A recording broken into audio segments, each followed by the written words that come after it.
Avant de commencer l'histoire, dites-nous d'où vous nous regardez en laissant un commentaire ci-dessous. Si vous aimez cette vidéo de Soulful Narrative, n'oubliez pas de liker et de vous abonner. Passez une merveilleuse journée. Bonne lecture à tous. Le désespoir a un son. C'est la voix tremblante d'un enfant qui ne comprend pas pourquoi les grands ont cessé de se battre pour se mettre à pleurer. Le monde de Sophia Turner s'est effondré sur la 13e marche de la maison de son enfance. Ses genoux se dérobèrent alors que l'avis d'expulsion finale glissait de doigts qui avaient tenu trop de lettres de refus, trop de lettres de licenciement, trop de promesses parties en fumée. Les papiers de la saisie s'éparpillèrent autour d'elle comme des feuilles mortes, chacun marquant un autre rêve que la pauvreté avait dévoré à son insu. 6 ans. 6 ans que Nathan Caldwell avait choisi la fortune de la famille d'Amelia Harper au détriment de leur amour. 6 ans qu'elle avait découvert sa grossesse, 3 semaines trop tard pour le lui dire. 6 ans à s'épuiser au travail tout en élevant seul leur fils dans un monde qui semblait conçu pour écraser les mères célibataires sous le poids de choix impossibles. Maman, la voix d'Henri perça le brouillard de sa défaite. Son fils de 6 ans se tenait dans l'embrasure de la porte, son sac à dos Superman glissant de ses frêles épaules, ses yeux bruns les yeux de Nathan écarquillés par cette peur que les enfants ne devraient jamais connaître. « Maman, pourquoi tu es par terre ?» Elle essaya de répondre, essaya de convoquer ce sourire qui les avait portés à travers les expulsions, les réfrigérateurs vides et les nuits passées à dormir dans leur vieille Honda parce que les foyers étaient pleins. Mais la fracture à son pied gauche, celle qu'elle ignorait depuis des semaines parce qu'une consultation médicale coûtait de l'argent qu'il n'avait pas, choisit ce moment pour lui rappeler que certaines douleurs ne peuvent être surmontées par la seule détermination. Le monde bascula tandis qu'une agonie fulgurante lui remontait la jambe, et Sophia se retrouva à regarder son fils à travers un voile de larmes et un épuisement lancinant, jusqu'à l'os, qu'aucune nuit de sommeil ne pourrait apaiser. « Henri, mon chéri, il faut que tu appelles quelqu'un, murmura-t-elle, chaque mot représentant un effort monumental. « Appeler qui, maman ? » ?»« N'importe qui. Quelqu'un qui peut nous aider. » À 6 ans, Henri possédait cette intelligence sérieuse qui vient quand on grandit trop vite, de l'apprentissage de la lecture des visages adultes pour y déceler des signes de problème, de la compréhension que lorsque maman cumulait 3 emplois sans parvenir à payer le loyer, le monde était un endroit dangereux où les petites erreurs avaient d'énormes conséquences. Il trouva le téléphone de Sophia dans son sac, son écran fissuré reflétant la lumière du soleil de l'après-midi qui filtrait par des fenêtres qui appartiendraient bientôt à des étrangers. Ses petits doigts firent défiler sa liste de contacts presque vide. Maria, leur amie qui les laissait parfois dormir sur son canapé. Le docteur Larson, le pédiatre d'Henri. Et une entrée simplement intitulée « N », qu'elle n'avait jamais eu le courage de supprimer. Nathan, le nom qu'elle avait murmuré pendant l'accouchement quand Henri s'était frayé un chemin dans le monde, le fantôme qui hantait chaque fête d'anniversaire où les pères des autres enfants applaudissaient sur le côté pendant qu'elle se tenait seule, le souvenir qui transformait chaque berceuse en un requiem pour la famille qu'ils auraient dû être. « Maman, je dois appeler la personne N », demanda Henri, son doigt planant au-dessus du contact. Le cœur de Sophia s'arrêta. Elle avait enregistré le numéro de Nathan 6 ans plus tôt, alors qu'il planifiait un avenir fait de pancakes le dimanche matin, de sapins de Noël et de vieillir ensemble dans une maison remplie de rire. Elle ne l'avait jamais appelé. La fierté et le cœur brisé s'en étaient chargés, mais elle ne l'avait jamais supprimé non plus, le gardant comme une cicatrice qui lui rappelait ce que l'amour pouvait coûter. « Je ne sais pas, mon chéri. Cette personne ne se souvient peut-être pas de nous. Mais et si c'est le cas ?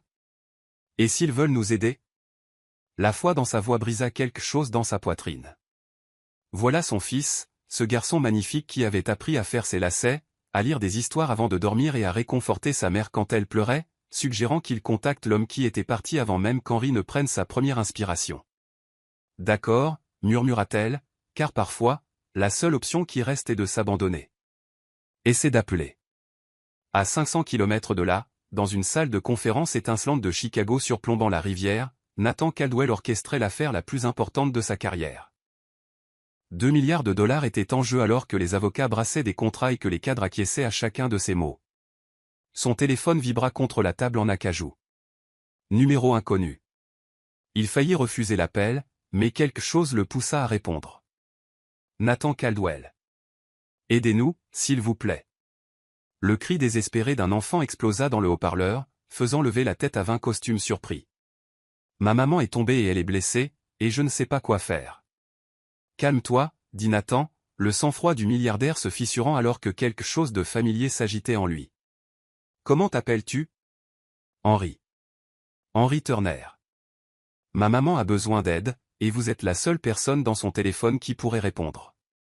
Turner. Le nom de famille frappa Nathan comme un coup. En arrière-plan, à peine audible mais sans équivoque, s'éleva le sanglot brisé d'une femme dont la voix hantait ses rêves depuis 6 ans. Sophia, murmura-t-il. Et 20 hommes puissants virent le visage de leur intouchable PDG s'effondrer, tel un homme assistant à la résurrection d'un mort. C'est le nom de ma maman? Elle ne me parle plus, et il y a du sang sur son pied. Henry, écoute-moi très attentivement. Peux-tu me dire exactement où vous êtes? À l'ancienne maison. Maman a dit que c'était sa maison quand elle était petite comme moi. La boîte aux lettres 10247 Maple Street. Nathan connaissait cette adresse.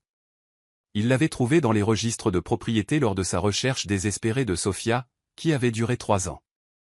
Mais au moment où il y était arrivé, la maison avait été vendue, et les nouveaux propriétaires n'avaient aucune information sur l'endroit où elle était partie. J'arrive vous chercher tous les deux. Reste au téléphone avec moi, d'accord? D'accord, mais dépêchez-vous, s'il vous plaît. J'ai vraiment peur. Nathan était déjà debout, attrapant ses clés, tandis que 2 milliards de dollars de contrats gisaient, oubliés, sur la table en acajou. Parle-moi de ta maman, Henry. Est-ce qu'elle respire? Oui, mais elle pleure, et son pied a l'air vraiment mal en point, et elle n'arrête pas de dire qu'elle est désolée. Elle n'a pas à être désolée. Rien de tout ça n'est de sa faute. Alors que Nathan sortait en courant de la salle de réunion, laissant derrière lui des contrats valant plus que le PIB de la plupart des pays, il pressa le téléphone contre son oreille comme une bouée de sauvetage, écoutant un garçon de 6 ans décrire la femme que Nathan n'avait jamais cessé d'aimer. Sa Maserati rugit tandis qu'il pulvérisait toutes les limitations de vitesse en traversant Chicago. La voix effrayée d'Henry était sa seule ancre à la raison. « Monsieur, vous venez vraiment nous aider? » « Oui, je te promets que j'arrive. »« Tant mieux. Maman a vraiment besoin que quelqu'un prenne soin d'elle pour une fois. Elle s'occupe toujours de moi, mais personne ne s'occupe jamais d'elle. » Cette simple observation frappa Nathan comme un coup de massue. Pendant 6 ans, alors qu'il bâtissait un empire et assistait à des galas de charité, Sophia avait été seule, s'épuisant au travail tout en élevant leur fils avec rien d'autre que de l'amour et de la détermination. Leur fils, car en regardant la photo d'Henry sur l'écran fissuré du téléphone de Sophia, Nathan pouvait se voir reflété dans chaque trait du visage du garçon. Il les trouva sur ses marches familières, Sophia inconsciente contre la rampe. Henry était blotti à côté d'elle comme un ange gardien, serrant toujours le téléphone. Sa vue faillit le mettre à genoux. Elle était d'une maigreur douloureuse, ses courbes autrefois magnifiques sculptées par des années à choisir entre ses propres repas et les besoins d'Henry. « Vous êtes Nathan ?» demanda Henry, l'étudiant avec une intensité déconcertante. « C'est moi. Vous me ressemblez. On est de la même famille ?» La question resta en suspens, lourde de sens, tandis que Nathan soulevait doucement Sophia dans ses bras, choqué de voir à quel point elle était devenue légère. « On en parlera plus tard, mon grand. Pour l'instant, on doit emmener ta maman chez un médecin. » Alors qu'il filait vers le Northwestern Memorial Hospital, Nathan croisa le regard d'Henry dans le rétroviseur. Le garçon l'étudiait avec le genre de concentration solennelle qui suggérait qu'il était en train de résoudre une énigme que les adultes avaient tenté de lui cacher. « Monsieur Nathan, ouais. Merci d'être venu quand j'ai appelé. Maman dit toujours que personne ne viendra nous sauver, mais je crois que peut-être, elle avait tort. » Les mots brisèrent quelque chose dans la poitrine de Nathan, car il réalisa que pour la première fois en 6 ans, Sophia Turner avait absolument tort. Quelqu'un était venu les sauver, quelqu'un qui aurait dû être là depuis le début. Chapitre 2, Fractures et vérités cachées. Les blessures les plus cruelles sont celles qui n'apparaissent jamais sur les radiographies, les fractures du cœur qui guérissent de travers et vous laissent boiter à travers la vie, en attendant la prochaine rupture. La salle d'urgence du Northwestern Memorial Hospital bourdonnait d'un chaos maîtrisé, mais pour Nathan Caldwell, le monde s'était rétréci à la petite salle d'examen où Sophia gisait inconsciente sur un brancard, le visage pâle comme un clair de lune d'hiver et son pied gauche tordu à un angle qui lui serrait l'estomac de culpabilité et de rage. Grave fracture de fatigue, expliqua le docteur June Larson en accrochant les radiographies au négatoscope avec une efficacité clinique. L'os est fragilisé depuis des semaines, voire des mois. Elle a marché sur cette blessure sans traitement, ce qui explique pourquoi elle a finalement complètement cédé. Henry était assis sur la chaise en plastique à côté du lit, ses petites jambes se balançant nerveusement tandis qu'il serrait une brique de jus que les infirmières lui avaient donnée. Nathan se surprit à étudier le profil du garçon, cataloguant chaque trait familier, tandis que son cœur martelait ses côtes comme un oiseau en cage cherchant la liberté. La ressemblance était indéniable.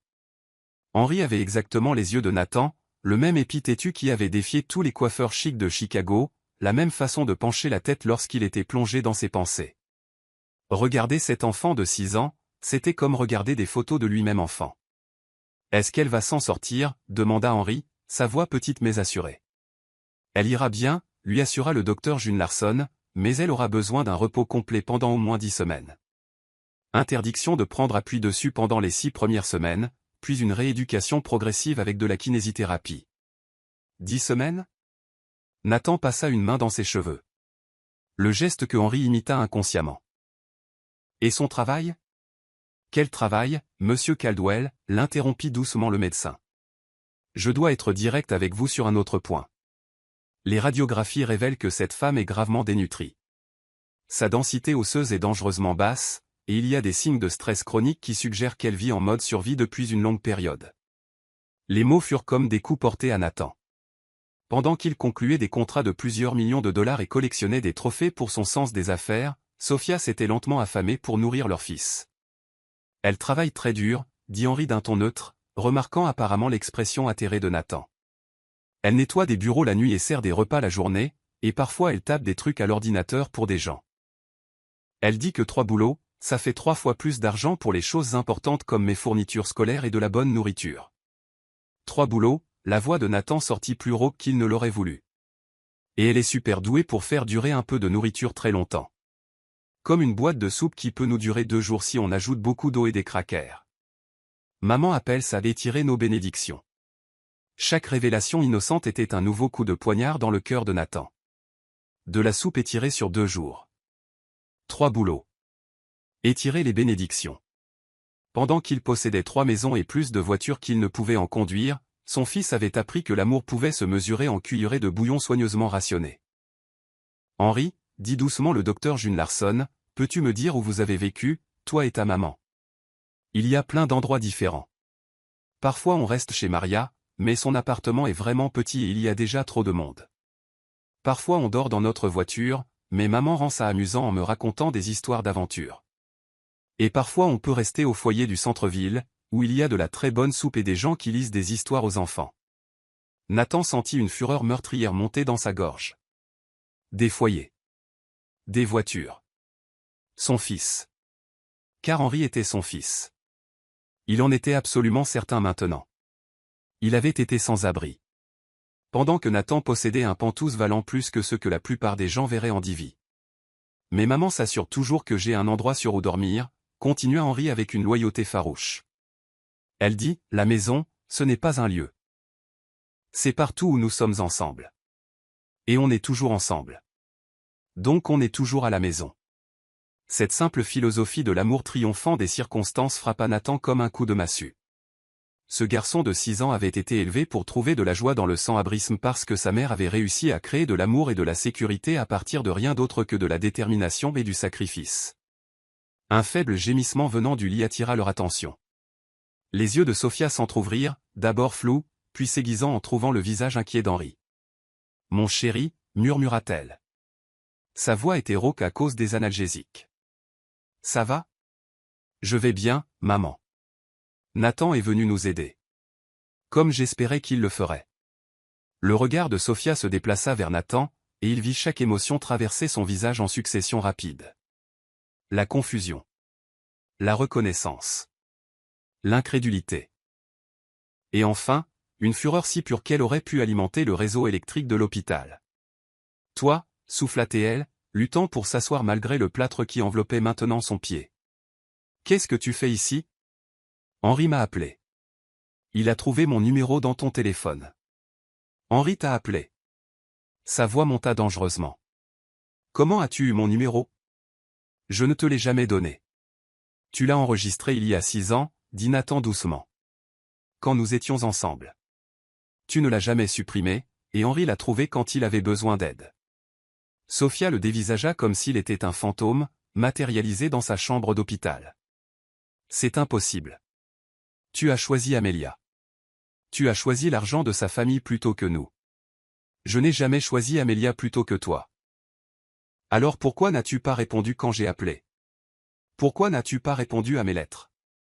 Pourquoi ton assistante m'a-t-elle dit que tu avais tourné la page et que tu ne voulais pas être dérangé par les appels d'ex-petites amies désespérées? La douleur dans sa voix coupa Nathan comme du verre brisé. Quels appels? Quelles lettres? Quelle assistante? Hélène quelque chose. Elle travaillait dans ton entreprise.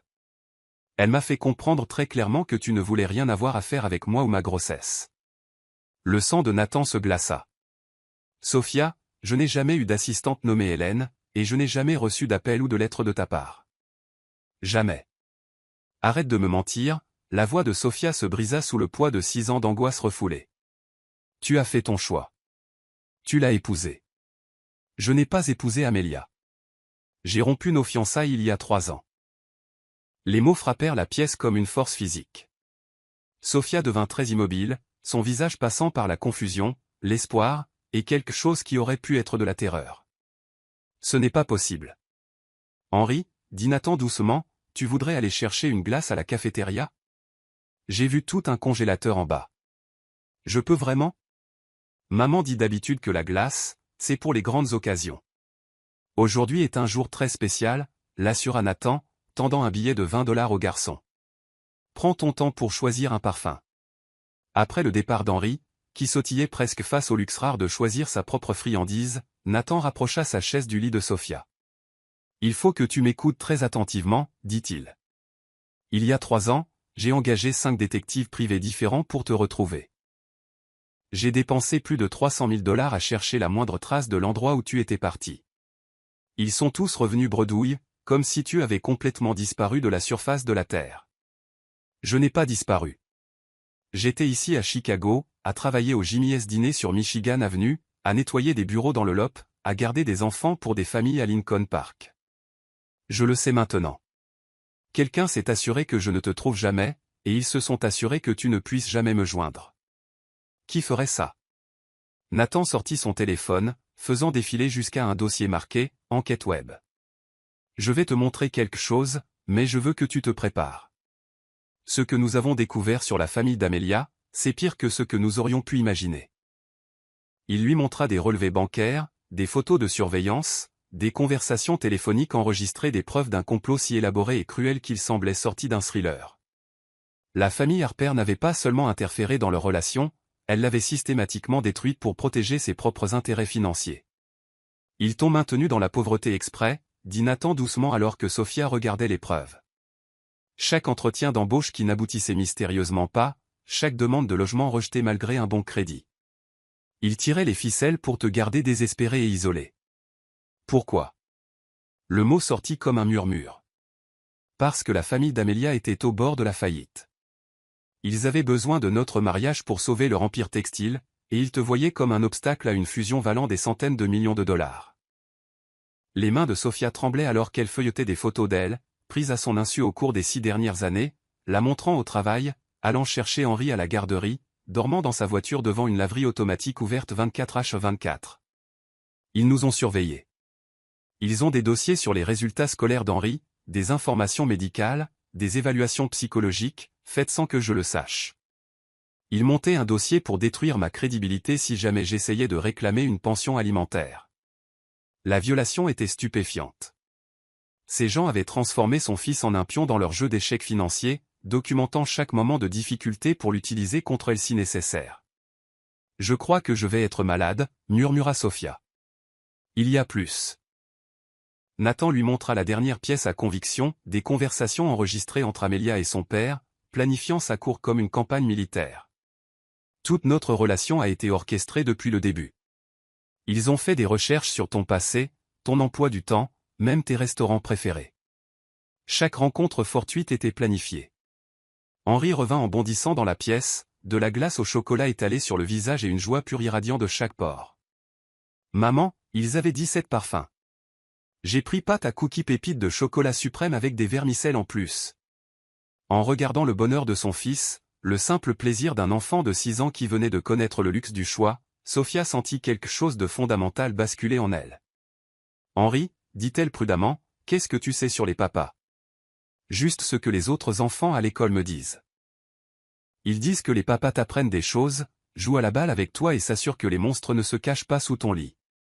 Et si je te disais que Nathan pourrait être ton papa? Henri regarda de l'un à l'autre avec la concentration sérieuse d'un enfant traitant une information qui change la vie. Est-ce qu'il voudrait être mon papa? Parce que je crois que j'aimerais bien ça, mais seulement s'il le veut vraiment, pas parce qu'il y est obligé. La question flotta dans l'air comme une prière, attendant une réponse. J'ai voulu être ton papa dès l'instant où j'ai entendu ta voix au téléphone, dit Nathan, la gorge serrée par l'émotion. Je ne savais juste pas que tu existais avant aujourd'hui. Henri hocha la tête comme si cela avait un sens parfait. C'est pas grave. Maman dit que parfois les meilleures choses mettent du temps à te trouver, mais quand elles le font, tu t'y accroches très fort pour qu'elles ne se perdent pas à nouveau. C'est ce que dit ta maman? Oui. Et maman est très intelligente en amour. Elle m'a appris que l'amour, ce n'est pas d'être parfait. C'est de ne pas abandonner les gens. Même quand les choses deviennent difficiles. Nathan regarda Sophia, cette femme qui avait élevé leur fils pour qu'il soit sage au-delà de son âge tout en portant le poids d'un abandon qu'elle n'avait pas mérité. Je ne t'ai jamais abandonné, dit-il. On m'a tenu éloigné de toi. Mais je suis là maintenant, et si tu me laisses faire, j'aimerais passer le reste de ma vie à rattraper les années que j'ai manquées. Ce n'est pas si simple, Nathan. Pourquoi pas? Parce que j'ai passé 6 ans à apprendre à vivre sans toi. J'ai construit une vie qui n'a pas besoin d'être sauvée. Henri et moi, on s'en sortait bien seuls. Vraiment? Nathan fit un geste vers son plâtre, vers le bracelet d'hôpital qu'il a désigné comme une patiente sans ressources. Est-ce que vous vous en sortiez vraiment bien, ou est-ce que tu es juste très doué pour survivre? La question la toucha profondément, car ils connaissaient tous les deux la réponse. La survie n'était pas la même chose que la vie, et l'amour réel, honnête et engagé était la différence entre simplement exister et être vraiment vivant. Je ne sais pas comment te faire confiance à nouveau, murmura Sophia. Alors laisse-moi te montrer. Laisse-moi prouver que cette fois, je ne vais nulle part.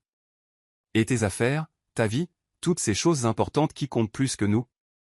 Nathan sortit son téléphone et, sans hésitation, tapa un message à son conseil d'administration. Avec effet immédiat, je prends un congé à durée indéterminée. Des questions familiales personnelles requièrent toute mon attention. Il appuya sur envoyer et lui montra l'écran. La seule chose qui compte est assise ici, dans cette pièce. Pour la première fois en 6 ans, Sophia Turner s'autorisa à espérer que peut-être, juste peut-être, l'amour pourrait trouver un moyen de guérir ce que l'argent et les mensonges avaient brisé. Mais l'espoir, avait-elle appris, était l'émotion la plus dangereuse de toutes. Chapitre 3, les yeux ne mentent pas, la reconnaissance n'arrive pas toujours avec trompette et révélation. Parfois, elle murmure à travers la génétique, parlant dans la courbe d'une oreille et l'angle têtu d'un épi qui refuse d'être dompté. Le Pantouse de Nathan ressemblait à un musée après le chaos de l'hôpital. Tout en verre et en acier, un vide soigneusement organisé qui n'avait jamais connu le son des rires d'enfants ou le désordre confortable qui accompagne la vraie vie. Mais alors qu'Henri explorait l'espace avec un émerveillement béat, tout le sanctuaire stérile de Nathan lui parut soudain comme un mausolée à une vie non vécue. Waouh, souffla Henri, pressant son visage contre les baies vitrées qui offraient une vue panoramique sur les gratte-ciel de Chicago. C'est comme vivre dans les nuages. T'es sûr que les gens ont le droit de toucher les choses? Tu peux toucher tout ce que tu veux, l'assura Nathan, bien qu'il se surprenne à retenir son souffle alors que de petits doigts s'approchaient d'œuvres d'art inestimables. Avec l'indifférence désinvolte de la curiosité enfantine. Sophia restait assise, rigide, dans le fauteuil roulant fourni par l'hôpital, son pied blessé surélevé, son visage un masque soigneusement contrôlé. Elle n'avait accepté de venir ici que parce que les services de protection de l'enfance avaient clairement indiqué que sa situation de logement actuelle, alternant entre les foyers et les nuits en voiture, était inacceptable pour une patiente en convalescence avec un enfant à charge. C'est temporaire, avait-elle annoncé pendant le trajet dans la Bentley de Nathan, sa voix tranchant le silence parfumé de cuir comme une lame. Dès que je pourrai marcher correctement, nous trouverons notre propre appartement. Henri, ne te promène pas en touchant des choses chères, lança-t-elle maintenant, observant son fils découvrir un monde de privilèges qu'il n'avait jamais imaginé. Mais maman, regarde. Henri avait trouvé le système de divertissement de Nathan, ses yeux écarquillés devant l'immense télévision et l'équipement sonore sophistiqué. On dirait un cinéma. Les riches regardent des dessins animés sur des écrans aussi grands. Nous ne sommes pas ici pour regarder la télévision. Nous sommes ici parce que je ne peux pas marcher et que nous n'avons nulle part où aller. L'amertume dans sa voix fit mal à Nathan. Elle avait raison d'être en colère, il le comprenait, mais le mur qu'elle construisait entre eux semblait impénétrable. Laissez-moi vous montrer vos chambres, proposa-t-il, poussant lui-même son fauteuil roulant quand elle refusa obstinément son aide. La suite parentale avait été préparée par sa gouvernante, Madame Lynn, avec le genre de touches attentionnées que l'argent pouvait acheter. Des fleurs fraîches, des draps luxueux et une salle de bain remplie de tout ce dont Sophia pourrait avoir besoin pendant sa convalescence. Mais elle regarda cet espace opulent comme si c'était une belle prison. « Henri peut dormir avec moi », dit-elle immédiatement. En fait, je pensais qu'il aimerait avoir sa propre chambre. Il y a une chambre d'amis juste à côté, et Madame Lynn l'a aménagée avec des choses qu'un enfant de son âge pourrait apprécier. Henri s'était déjà aventuré dans le couloir, attiré par la curiosité, et son cri de joie leur parvint en écho. « Maman, maman, viens voir, on dirait un magasin de jouets. » Malgré sa détermination à rester froidement distante, Sophia laissa Nathan la pousser jusqu'à ce qui, quelques heures plus tôt, n'était qu'une chambre d'amis stérile. Madame Lynn l'avait transformée en un paradis pour un enfant de 6 ans, avec des livres adaptés à son âge, des jouets éducatifs, et même un petit bureau parfait pour les devoirs. « C'est vraiment tout pour moi ?» demanda Henri, passant ses doigts sur un train électrique détaillé qui devait coûter plus que ce que Sophia gagnait en un mois. « Si tu le veux, » dit Nathan, observant attentivement la réaction du garçon. « Mais je ne comprends pas. Tu ne me connais même pas ?» Cette observation innocente frappa Nathan comme un coup. « Tu as raison, » pensa-t-il. « Je ne te connais pas, et c'est la plus grande tragédie de ma vie. Parfois, les gens aiment faire des choses gentilles pour d'autres personnes, » dit Nathan prudemment, surtout quand ces personnes ont été très courageuses. « Courageuses comment ? » En t'occupant de ta maman quand elle avait besoin d'aide. En appelant à l'aide quand tu avais peur. Ça demande un vrai courage. Henri y réfléchit sérieusement, puis regarda Sophia. « Maman, je peux jouer avec ces jouets ?»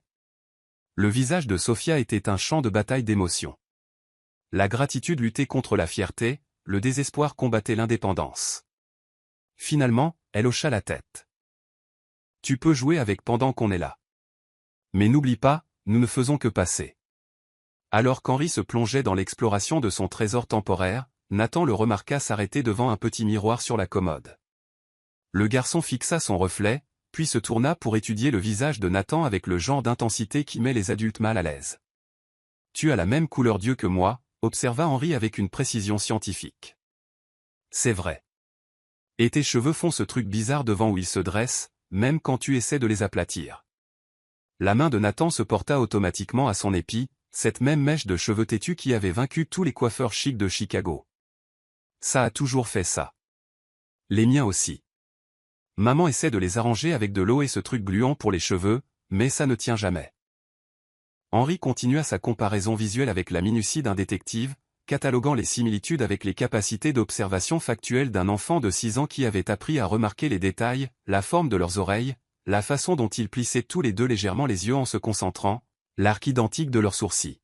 « On dirait qu'on pourrait être de la même famille, » dit soudain Henri. La déclaration resta en suspens, lourde de sens. Sophia devint très immobile dans son fauteuil roulant, et Nathan sentit son cœur s'arrêter de battre pendant plusieurs longues secondes. « Qu'est-ce qui te fait penser ça ?» demanda Nathan prudemment. « Parce que tu me ressembles, mais en grand. Pas exactement pareil, mais comme je pourrais être quand je serai grand. Et tu savais où nous trouver, même si maman n'avait dit à personne qu'on était à l'ancienne maison. » La logique était d'une simplicité dévastatrice et absolument correcte. Nathan s'agenouilla à côté d'Henri, se mettant à son niveau. « Henri, qu'est-ce que tu sais sur les papas ? Je sais que certains enfants en ont et d'autres non. Maman dit que certaines familles sont différentes, et que c'est pas grave. Elle dit que mon papa n'était pas prêt à être un papa quand je suis né, mais que ça ne veut pas dire qu'il y a quelque chose qui ne va pas avec moi. » L'explication frappa Nathan comme un coup de massue. Sophia avait inventé une histoire qui protégeait l'estime de soi d'Henri tout en prenant sur elle toute la douleur de l'abandon. « Et que ferait un papa, d'après toi ? » demanda doucement Nathan. « Je pense qu'il voudrait prendre soin de moi et de maman. Je pense qu'il m'apprendrait des choses importantes et m'aiderait quand j'ai des problèmes que je n'arrive pas à résoudre tout seul. Je pense qu'il ferait sourire maman plus souvent et qu'elle s'inquiéterait moins. » Chaque mot était une nouvelle fissure dans le cœur de Nathan. Cet enfant sage et magnifique avait créé une description parfaite de tout ce que Nathan voulait être. Et je pense, continua Henri avec une innocence dévastatrice, que si je rencontrais mon papa, ce serait comme trouver un morceau de moi que je ne savais pas qu'il me manquait. La vérité flottait entre eux, indéniable et accablante. Nathan se voyait reflété dans chaque trait du visage d'Henri, entendait ses propres tournures de phrases dans les explications soignées du garçon, reconnaissait sa propre curiosité dans ses questions sans fin. « Henri, dit-il doucement, qu'est-ce que tu dirais si je te disais que je pense que je suis ton papa ?» De l'autre côté de la pièce, Sophia eut une brusque inspiration, mais Henri hocha simplement la tête comme pour confirmer quelque chose qu'il soupçonnait déjà. « Je dirais que c'est logique, répondit le garçon, mais je dirais aussi que tu as raté beaucoup de choses importantes, et que maman pourrait être très en colère à ce sujet pendant un certain temps. » Cet euphémisme fut livré avec la sagesse d'un enfant de 6 ans qui allait droit au cœur de leur situation. « Tu as raison sur ces 2 points, admit Nathan. La question est, qu'est-ce qu'on fait maintenant ? » Henri regarda Nathan puis Sophia, traitant les complexités des adultes avec un calme remarquable. « Je pense que tu devrais probablement t'excuser auprès de maman d'abord. Vraiment t'excuser, pas juste dire pardon, mais le penser vraiment. Et puis peut-être que tu pourrais apprendre à prendre soin de nous comme maman prend soin de moi. Comment est-ce qu'elle prend soin de toi ? Elle s'assure que je mange, même quand elle n'a pas faim. Elle me lit des histoires, même quand elle est très fatiguée. Elle travaille très dur à des boulots qu'elle n'aime pas, pour que je puisse avoir de bonnes choses. Elle n'abandonne jamais, même quand je fais des bêtises. » Ce simple catalogue de dévotion maternelle fit monter les larmes aux yeux de Nathan. On dirait une très bonne maman. C'est la meilleure maman du monde entier. Mais elle est très triste parfois, surtout la nuit quand elle pense que je dors. Elle regarde des photos sur son téléphone et elle pleure. Des photos de quoi ? Je crois que ce sont des photos de toi. Elle les cache toujours quand j'entre dans la pièce, mais je les ai vues une fois. Tu étais plus jeune, et vous aviez l'air vraiment heureux ensemble. La révélation que Sophia avait gardé des photos d'eux, qu'elle avait pleuré leur amour perdu en privé tout en restant forte pour leur fils, brisa quelque chose de fondamental dans la poitrine de Nathan. « Henri, dit doucement Sophia de l'autre côté de la pièce, pourquoi n'irais-tu pas te laver les mains pour le dîner ? » « D'accord, maman. Mais je peux poser une dernière question ? » « Quoi ? Si Nathan est mon papa, ça veut dire qu'on va être une vraie famille maintenant ? L'espoir innocent dans sa voix remplit la pièce comme la lumière du soleil, illuminant tous les endroits brisés que l'amour pourrait guérir s'ils étaient assez courageux pour essayer. « Je ne sais pas, mon chéri, murmura Sophia. Les vraies familles, c'est compliqué. » « Pas vraiment, dit Henri avec la sagesse factuelle de l'enfance. Les familles, elles s'aiment et elles n'abandonnent pas, même quand les choses deviennent difficiles. Ça n'a pas l'air très compliqué pour moi. Parfois, les vérités les plus profondes sont enveloppées dans les simples observations d'un enfant qui voit le monde non pas tel qu'il est, mais tel qu'il pourrait être. Chapitre 4 – Apprendre à rester. L'amour n'est pas un sentiment qui frappe comme la foudre. C'est un choix fait chaque matin au réveil, quand on décide que cette personne, ce magnifique et complexe désordre qu'est la vie, mérite qu'on se batte pour elle. Le cri strident des détecteurs de fumée à 6h15 du matin fut la première indication pour Nathan que sa tentative de petit déjeuner avait, une fois de plus, spectaculairement mal tourné. « Oh non !» cria Henri depuis l'embrasure de la cuisine, mais sa voix portait plus d'excitation que d'alarme. À 6 ans, il trouvait l'incompétence des adultes infiniment divertissante.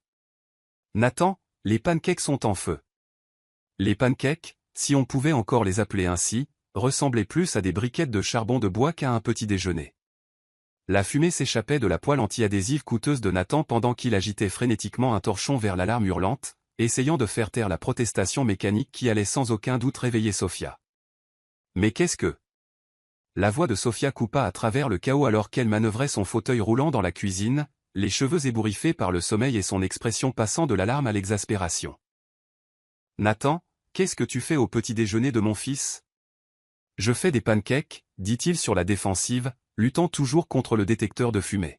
« Ou j'essaie. »« On dirait que tu essaies de mettre le feu à l'immeuble, » observa Henri, serviable, grimpant sur son tabouret habituel pour avoir une meilleure vue du désastre.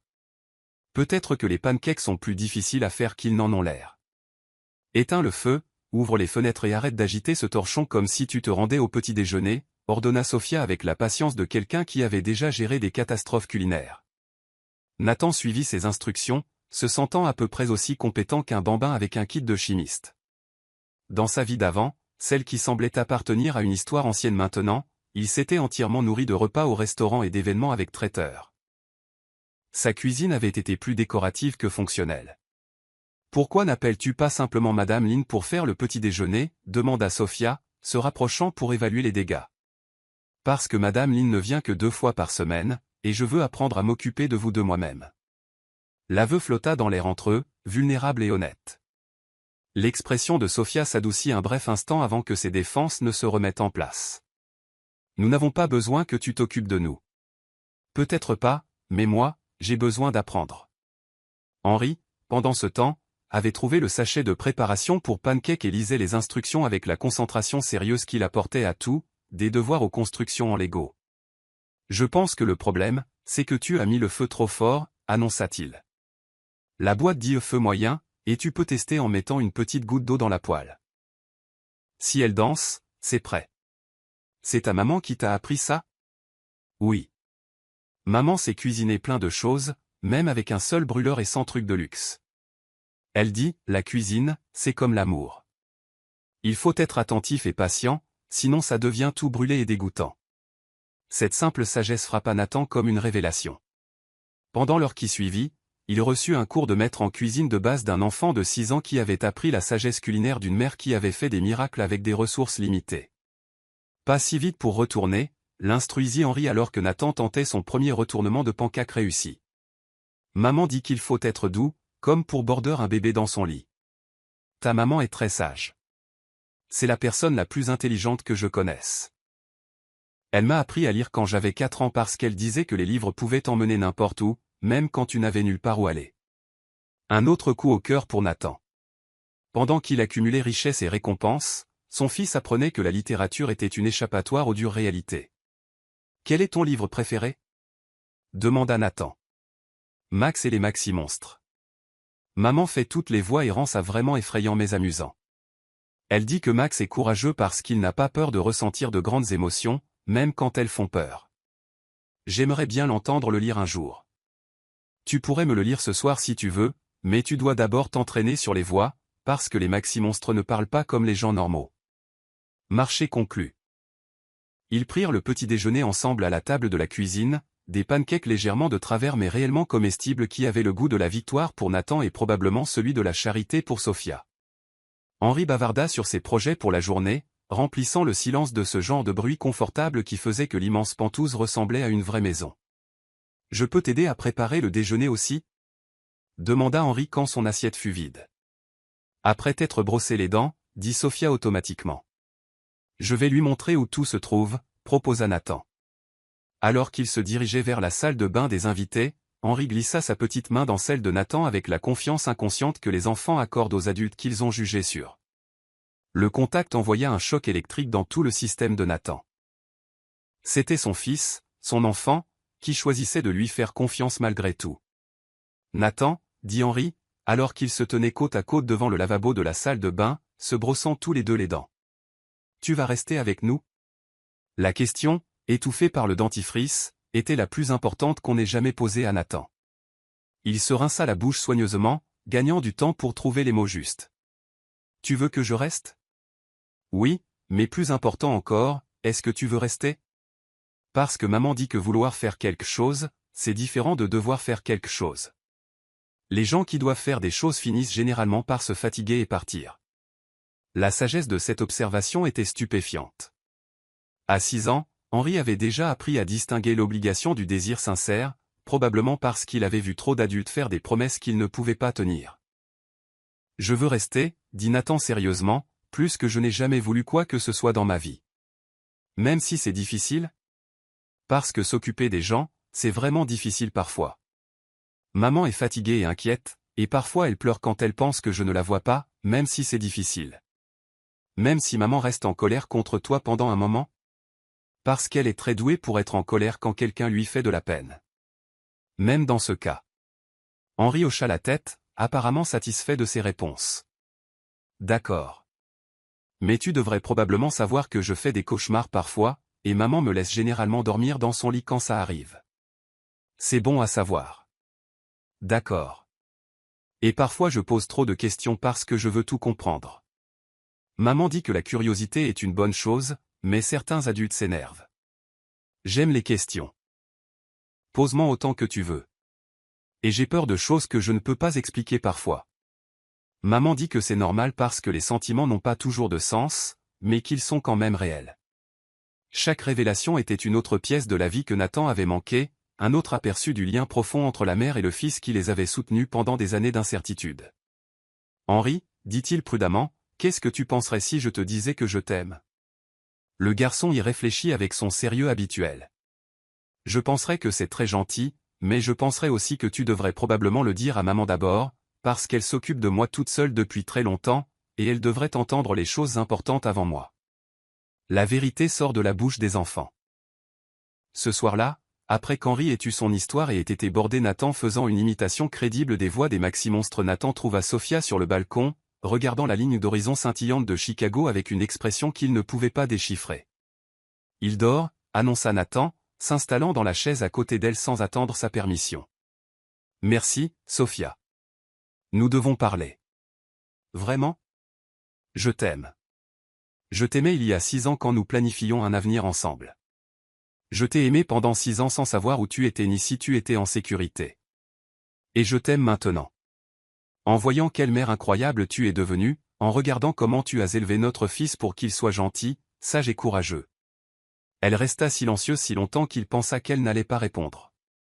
Quand elle parla enfin, sa voix était à peine audible. « Je t'aimais aussi.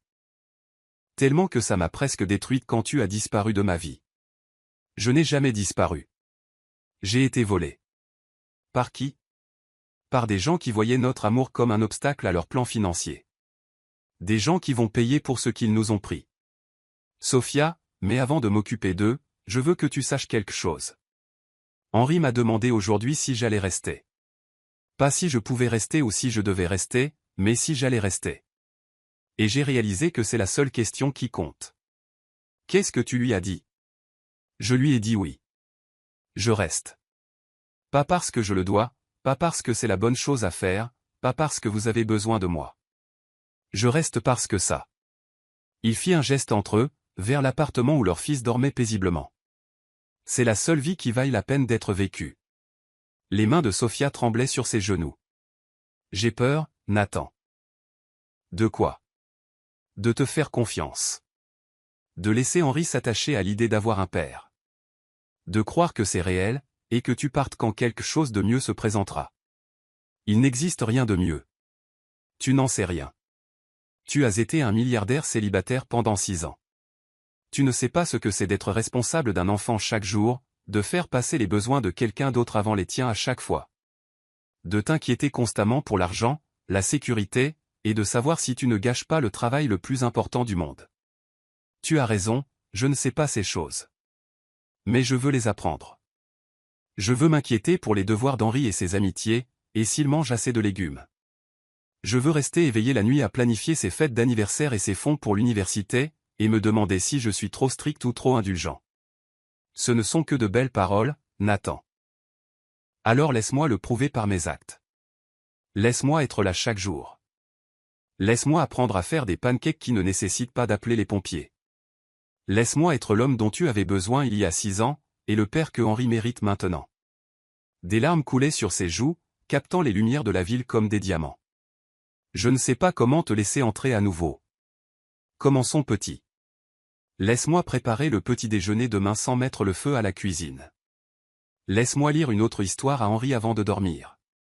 Laisse-moi prouver que certaines promesses valent la peine d'être tenues, et si tu changes d'avis, si tout cela devient trop difficile, trop ennuyeux ou trop réel, alors je serai l'homme qui a brisé le cœur de son fils et perdu l'amour de sa vie 2 fois, et je mériterai l'enfer que cela m'apportera. L'honnêteté dans sa voix sembla atteindre quelque chose au plus profond d'elle, un endroit soigneusement gardé où l'espoir vivait malgré toutes les raisons de l'abandonner. « Je t'aime encore », murmura-t-elle. « Je déteste ça, mais je n'ai jamais cessé. Je vous aime aussi, tous les deux. Depuis toujours, et pour toujours. » Quand il l'embrassa, le baiser avait le goût du pardon et des possibles, et de la joie dangereuse des secondes chances qui pourraient, cette fois, vraiment durer. Au-dessus d'eux, les étoiles furent témoins de deux cœurs choisissant de faire confiance malgré toutes les raisons de se protéger, et au loin, leur fils dormait paisiblement, rêvant d'une famille qui pourrait enfin être complète. Chapitre 5. Démêler la toile. Les trahisons les plus dévastatrices ne sont pas l'œuvre d'ennemis, mais de ceux qui sourient en vous volant votre vie. Une mensonge soigneusement orchestrée à la fois. James Holt avait le visage buriné d'un homme qui avait passé 25 ans à déterrer des secrets que les puissants préféraient garder enfouis. Il était assis en face du bureau en acajou de Nathan à l'aube, un épais dossier cartonné entre les mains, et une expression qui suggérait que Nathan n'allait pas apprécier ce qu'il avait découvert. « Tu vas vouloir te verser quelque chose de fort pour ça, » dit Holt sans préambule. « Il est 6h30 du matin. Fais-moi confiance, tu en auras besoin. » Nathan resta debout près de la fenêtre de son bureau, contemplant la ligne d'horizon de Chicago qui lui avait autrefois semblé être son royaume et qui ressemblait maintenant à une scène où il avait joué le scénario de quelqu'un d'autre pendant 6 ans. « Dis-moi, dit-il. » Holt ouvrit le dossier et sortit la première photographie, Amelia Harper entrant dans l'immeuble de bureau de Nathan, horodaté il y a 6 ans et 2 mois. Ceci a été pris le matin après votre dispute avec mademoiselle Turner. Selon le témoignage sous serment de votre ancienne assistante, Helen Brooks, mademoiselle Harper a passé 4 heures dans ce bâtiment ce jour-là. À faire quoi? À convaincre tout votre personnel que mademoiselle Turner était une croqueuse de diamants mentalement instable essayant de vous piéger avec une fausse grossesse. Elle a été très persuasive, offrant apparemment de vous protéger de tout harcèlement en s'assurant qu'aucune communication de mademoiselle Turner ne vous parvienne jamais. Les mains de Nathan se serrèrent en poing. Hélène m'a dit que Sophia n'avait jamais appelé. Hélène a été payée $75 000 sur 18 mois pour s'assurer que ce soit vrai. Holt étala des relevés bancaires, montrant des paiements réguliers d'un fonds fiduciaire de la famille Harper à Helen Brooks. Chaque appel téléphonique a été intercepté. Chaque lettre a été détruite. Chaque email a été supprimé avant d'atteindre votre boîte de réception. La photo suivante montrait Sophia à une cabine téléphonique devant l'immeuble de Nathan, visiblement enceinte, le désespoir inscrit sur chaque ligne de sa posture. Elle a essayé de vous joindre pendant 9 mois, Monsieur Caldwell. Quand les téléphones n'ont pas fonctionné, elle a essayé de venir en personne. La sécurité avait pour instruction de la raccompagner hors des lieux. Sous l'autorité de qui? D'Amelia. Elle les avait convaincus qu'elle agissait en tant que votre représentante, vous protégeant d'un comportement de harcèlement. Chaque révélation frappait Nathan comme une agression physique. Pendant qu'il se demandait pourquoi la femme qu'il aimait avait disparu sans explication, elle se battait désespérément pour lui parler de leur fils, pour être systématiquement bloquée à chaque tentative. C'est encore pire, continua Holt d'un air sombre. Il produisit une deuxième série de documents. Dossier d'emploi. Demande de location. Rapport de crédit. La famille Harper n'a pas seulement intercepté vos communications, ils ont activement saboté la vie de Madame Turner. Les preuves étaient stupéfiantes par leur ampleur et leur cruauté. Chaque entretien d'embauche qui n'avait mystérieusement mené à rien. Chaque demande d'appartement rejetée malgré un excellent crédit. Chaque opportunité qui s'était évaporée sans explication. Tout remontait à l'influence et à l'argent des Harper. Ils l'ont maintenu dans la pauvreté délibérément, dit Nathan, les mots ayant un goût de poison. Et isolé. Regardez ça. Holt lui montra une série de mails entre Amelia et divers membres de l'élite sociale de Chicago, propageant systématiquement des rumeurs selon lesquelles Sophia était mentalement déséquilibrée et encline à harceler les hommes riches. Au moment où vos fiançailles avec Amelia ont été annoncées, la moitié de la ville croyait que vous aviez échappé de justesse à une obsession dangereuse. Nathan fixa les preuves de l'assassinat de la réputation de Sophia, sentant une rage meurtrière monter en lui. Jusqu'où va cette conspiration? Plus loin que vous ne pouvez l'imaginer. Holt sortit des photos de surveillance. Sophia travaillant dans un dîner. Allant chercher Henry à l'école. Dormant dans sa voiture devant une laverie automatique ouverte 24 heures sur 24. Il la surveille, elle est votre fils, depuis 5 ans. Ils savent tout sur Henry, ses professeurs, son dossier médical, ses résultats scolaires. Ils ont espionné mon fils? Ils ont obtenu son dossier médical illégalement? Ils ont mené des évaluations psychologiques à l'insu de Madame Turner et ont constitué un dossier complet destiné à détruire sa crédibilité si jamais elle tentait de réclamer la paternité ou une pension alimentaire. La violation était d'une portée à couper le souffle. Ces gens avaient transformé l'enfant de Nathan en une arme pour leur guerre financière, documentant chaque moment de difficulté pour l'utiliser contre la mère qui avait tout sacrifié pour le protéger. Quel était leur objectif final? Le contrôle total. Si Madame Turner refaisait surface avec des affirmations gênantes sur votre fils, ils étaient prêts à faire retirer Henry de sa garde pour inaptitude parentale. Ils ont 5 ans de documentation montrant un logement instable, des périodes de sans-abrisme, et ce qui pourrait être interprété comme de la négligence. Une négligence causée par la pauvreté qu'ils ont orchestrée. Exactement. Ils ont créé les conditions qu'ils prévoyaient d'utiliser contre elle. Nathan se sentit nauséeux. Et ma relation avec Amelia? Est-ce que quelque chose était réel? Toute votre cour était une campagne calculée.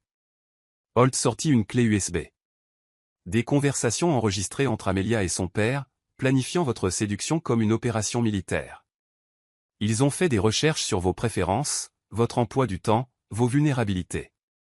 Chaque rencontre fortuite était chorégraphiée. Depuis combien de temps planifiaient-ils ça? Dès l'instant où ils vous ont identifié comme une solution à leurs problèmes financiers. L'empire textile des Harper perd de l'argent depuis 8 ans. Ils avaient besoin de votre richesse pour survivre, et ils voyaient Madame Turner comme un obstacle à une fusion valant un demi-milliard de dollars. Nathan pensa à la cour élaborée, à la compatibilité apparemment parfaite, à la façon dont Amelia était apparue dans sa vie au moment exact pour le réconforter après avoir perdu Sophia. Rien de tout cela n'avait été une coïncidence. Tout n'avait été que manipulation. Et le mariage qui n'a jamais eu lieu? Annulé quand ils ont réalisé que vous cherchiez activement Madame Turner. Le père d'Amelia a décidé qu'il était trop risqué de procéder avec un fiancé qui pourrait abandonner le mariage si son ex-petite amie refaisait surface avec des vérités gênantes. Alors ils se sont assurés qu'elle n'en aurait jamais l'occasion. Ils se sont assurés qu'elle ne s'approcherait jamais assez pour menacer leur investissement en vous, mais ils ont maintenu la surveillance active comme une assurance.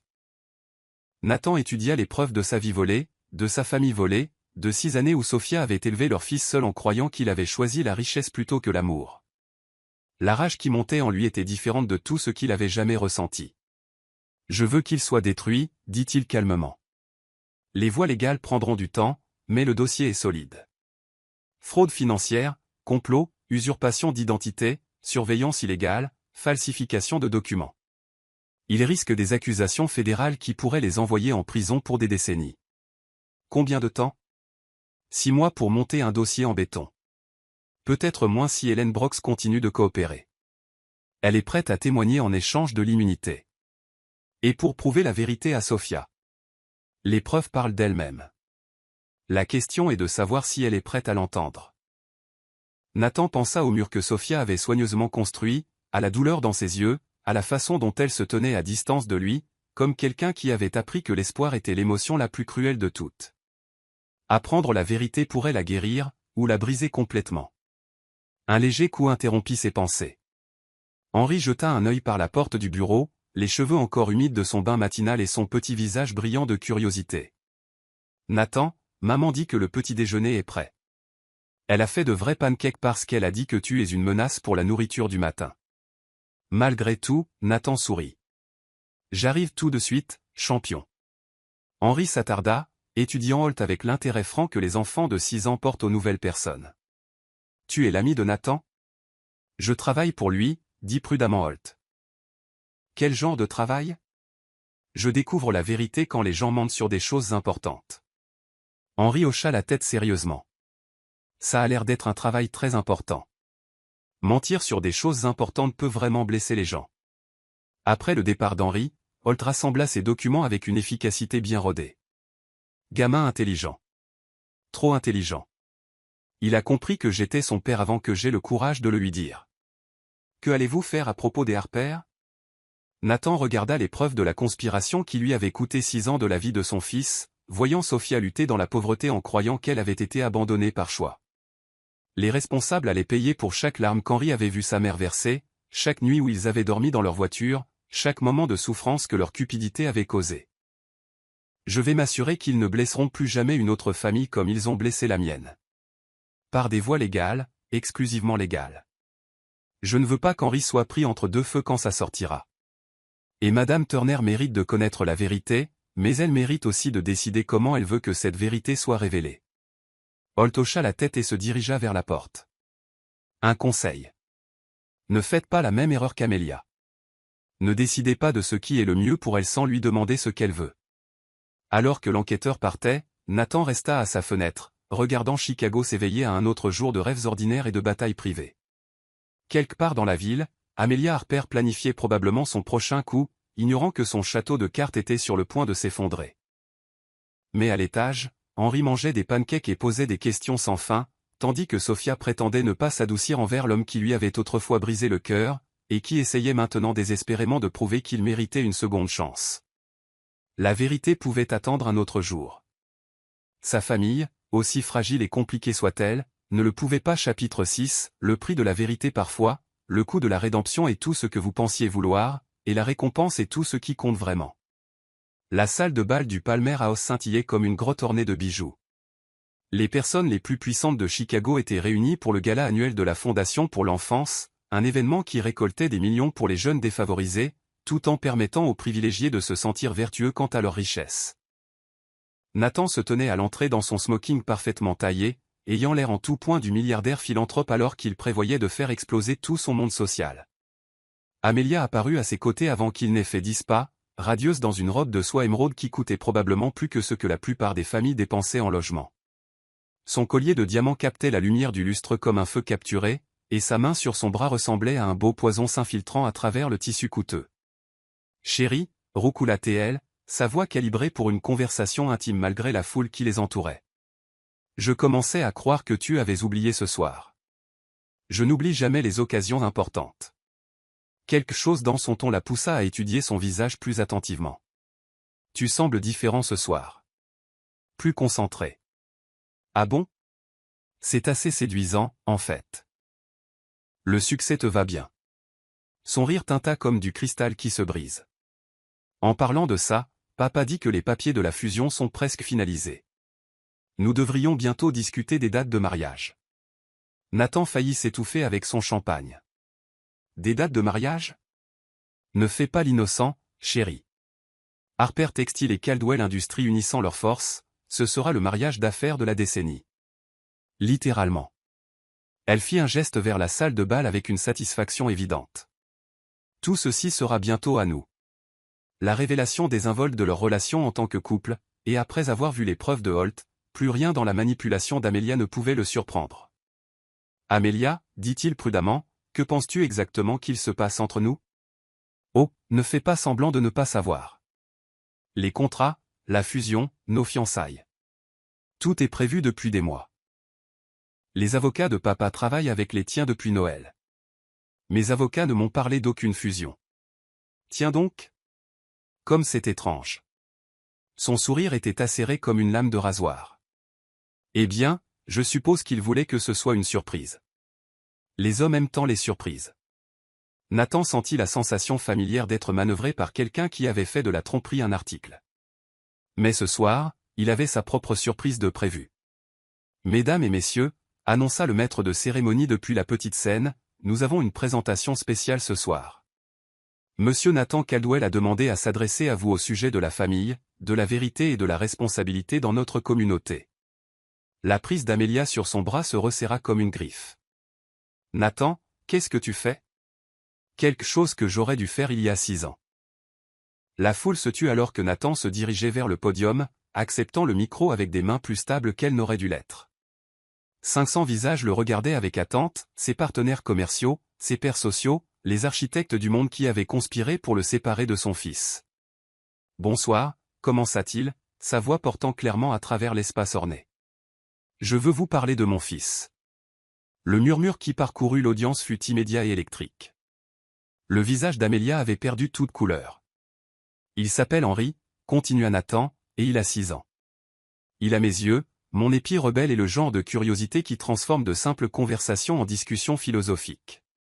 Il est brillant, gentil et plus courageux que je ne le serai jamais.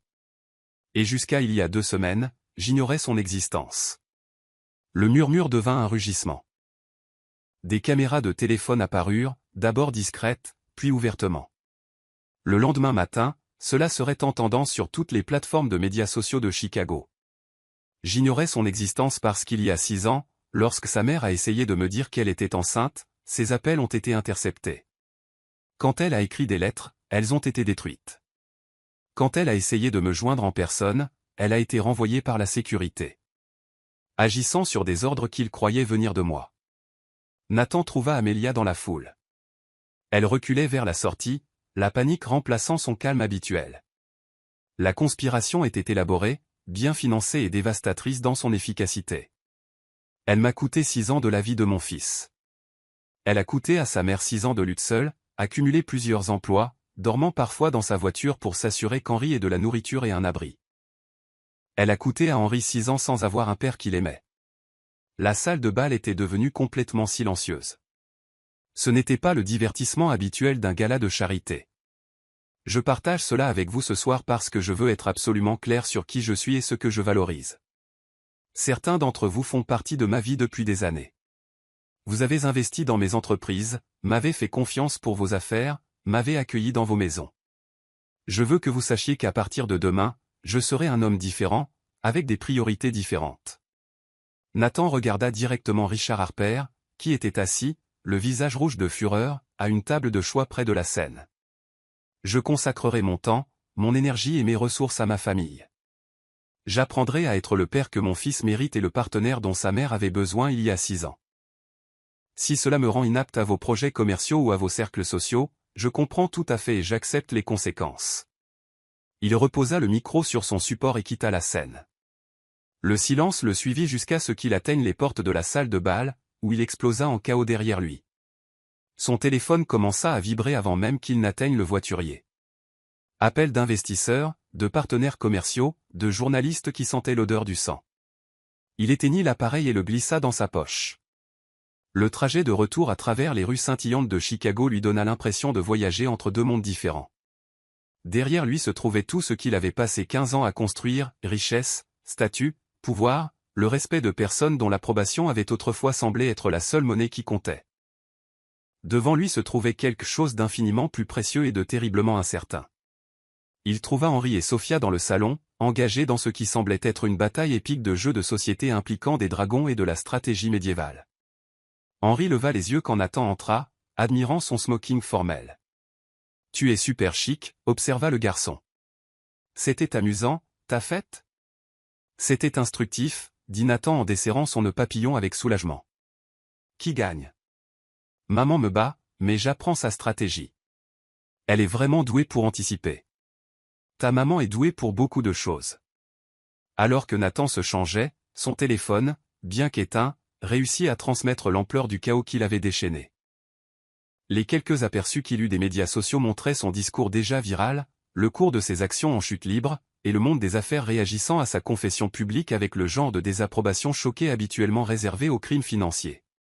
Au cours de la semaine suivante, les conséquences devinrent claires. Le cours de ses actions chuta de 40%. Plusieurs investisseurs majeurs retirèrent leurs fonds. La fusion proposée avec Harper Textile fut reportée indéfiniment. Les partenaires commerciaux qui avaient courtisé ses faveurs pendant des années trouvèrent soudain des raisons d'éviter ses appels.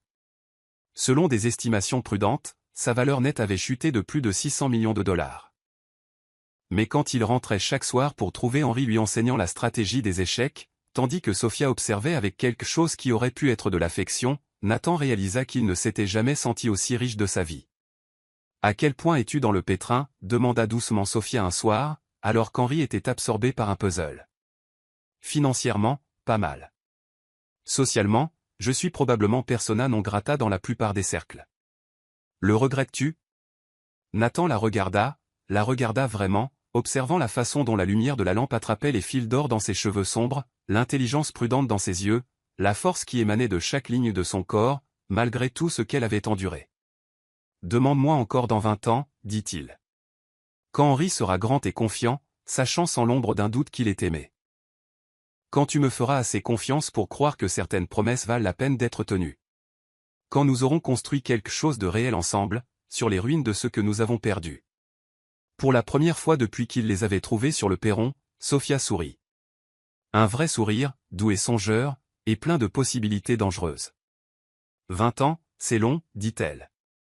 Je n'ai nulle part ailleurs où je préférerais être. » Henri leva les yeux de son puzzle, avec l'expression solennelle qu'il prenait lorsqu'il traitait des informations importantes d'adultes. « Est-ce que ça veut dire que tu restes avec nous pour toujours ? Si ta maman veut bien de moi. » « Maman ?» Henri se tourna vers Sophia avec des yeux pleins d'espoir. On peut le garder? La simple question flotta dans l'air comme une prière. Sophia regarda Nathan, puis leur fils, voyant l'avenir se refléter sur leurs deux visages. Compliqué, incertain, mais construit sur l'amour au lieu des mensonges. On verra, dit-elle, mais sa voix portait quelque chose qu'elle n'avait pas eu depuis 6 ans. L'espoir.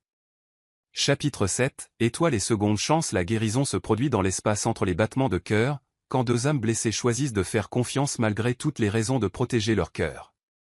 La douleur frappa Sophia à 3 heures du matin, comme un éclair forgé d'os et de regrets. Elle retint un cri, ne voulant pas réveiller Henri, et chercha à tâtons les béquilles à côté de son lit. Les médicaments prescrits s'étaient estompés, et la fracture de stress qui aurait dû guérir irradiait à la place un feu dans sa jambe à chaque battement de cœur. Elle atteignit la cuisine avant que ses forces ne l'abandonnent, s'effondrant sur l'une des chaises coûteuses de Nathan tandis que Chicago scintillait derrière les baies vitrées, telle une constellation tombée sur terre. « Tu n'arrives pas à dormir ?» La voix de Nathan la fit sursauter.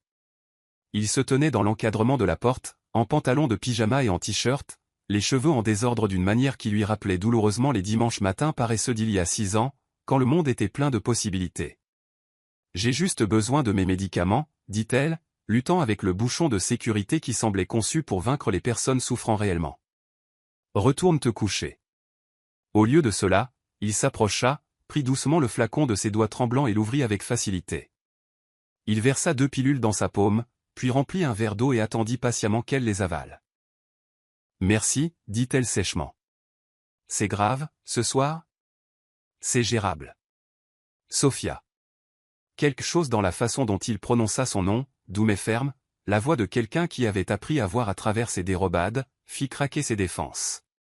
Ça fait plus mal que ça ne devrait, admit-elle. Le docteur Larson dit que c'est normal avec les fractures de stress qui ont été négligées. Mais normal ne rend pas la douleur moins vive. Nathan tira une autre chaise, sa présence à la fois réconfortante et troublante. Quand as-tu pris une dose complète pour la dernière fois pendant la journée? Je n'aime pas en prendre quand Henri est réveillé. Ça me rend confuse, et il a besoin que je sois vive d'esprit. Henri dort maintenant, et il n'y a rien de mal à avoir besoin d'aide parfois. J'ai eu besoin d'aide pendant 6 ans, dit-elle amèrement. J'en ai assez d'être quelqu'un qui a besoin de choses. Tu n'es pas quelqu'un qui a besoin de choses. Tu es quelqu'un qui a fait l'impossible sans soutien, et ton corps exige enfin que tu ralentisses assez longtemps pour guérir. Les médicaments commençaient à émousser les arêtes vives de sa douleur, mais ils abaissaient aussi les murs qu'elle avait passé 6 ans à construire autour de son cœur. « Pourquoi es-tu si patient avec moi ?» demanda-t-elle. « Parce que je t'aime. Tu ne peux pas m'aimer. Tu ne me connais plus. » Ah non? Nathan se pencha en avant, ses yeux ne quittant jamais son visage. « Je sais que tu fais des cauchemars où tu perds Henri. Je sais que tu vas le voir au moins 2 fois par nuit pour t'assurer qu'il respire encore. Je sais que tu lui gardes la dernière bouchée de chaque repas, même quand tu as encore faim. » Chaque observation la frappa comme un petit choc. « Comment sais-tu ces choses? » Parce que j'ai été attentif. Parce que je vois comment tu touches ta gorge quand tu es inquiète. Comment tu souris différemment quand tu penses que personne ne regarde. Comment tu murmures le nom d'Henri comme une prière chaque fois que tu penses que quelque chose de mal pourrait lui arriver. La justesse de ces observations était dévastatrice. Personne ne l'avait vu aussi clairement depuis des années. Peut-être jamais. J'étais si en colère, murmura-t-elle. Je sais. Quand Henri posait des questions sur son père, je passais des nuits blanches à planifier ce que je te dirais si jamais je te revoyais. Toutes les façons dont je te ferais comprendre ce que tu nous avais fait subir. Que voulais-tu dire? Les mots sortirent d'elle comme un poison extrait d'une blessure. 6 ans de rage et de chagrin réprimés, trouvant enfin une voix. Que t'aimer a failli me tuer. Que j'ai appelé ton bureau 19 fois en 3 jours après avoir découvert que j'étais enceinte, et qu'à chaque fois qu'on me disait que tu n'étais pas disponible, je mourais un peu plus. Que je suis resté devant ton immeuble jusqu'à ce que la sécurité me fasse partir, enceinte de 8 mois et assez désespérée pour supplier. Le visage de Nathan était devenu pâle à la lumière de la ville qui filtrait par les fenêtres. Que j'ai accouché seul parce que je croyais encore, même à ce moment-là, que tu viendrais si seulement tu savais. Que le premier mot d'Henri a été EPA, et que ça m'a brisé le cœur parce qu'il n'y avait pas de papa pour l'entendre. Que chaque étape importante me semblait être la preuve de ton choix de nous abandonner. Sophia. Que le pire, ce n'était pas la pauvreté, ni l'épuisement, ni même la solitude. Le pire, c'était que je t'aimais encore. Malgré tout, je t'aimais encore, et je me détestais d'être aussi faible. Nathan resta silencieux un long moment, mesurant la profondeur de sa douleur. Quand il parla enfin, sa voix était rauque d'émotion. « Je dois te montrer quelque chose. » Il disparut dans le couloir, revenant avec son ordinateur portable. L'écran affichait un rapport d'enquêteur privé daté de 3 ans après la naissance d'Henri. « J'ai engagé cette agence différente pour te chercher, dit-il calmement. J'ai dépensé plus de 400 000 $ pour trouver la moindre trace de l'endroit où tu étais allé. Ils sont tous revenus les mains vides, comme si tu avais disparu de la surface de la Terre. » Sophia fixa la documentation de sa recherche, sentant quelque chose de fondamental changer en elle. « Tu m'as cherché. Pendant 3 ans. J'ai appelé chaque hôpital, chaque service social, chaque refuge d'ici à la Californie. J'ai engagé des enquêteurs pour retrouver tes liens familiaux, tes amis d'université, quiconque aurait pu savoir où tu étais allé. Mais j'étais ici, à Chicago. Je travaillais au centre-ville, je vivais dans ce même quartier. Je le sais maintenant. Les enquêteurs recevaient de fausses informations.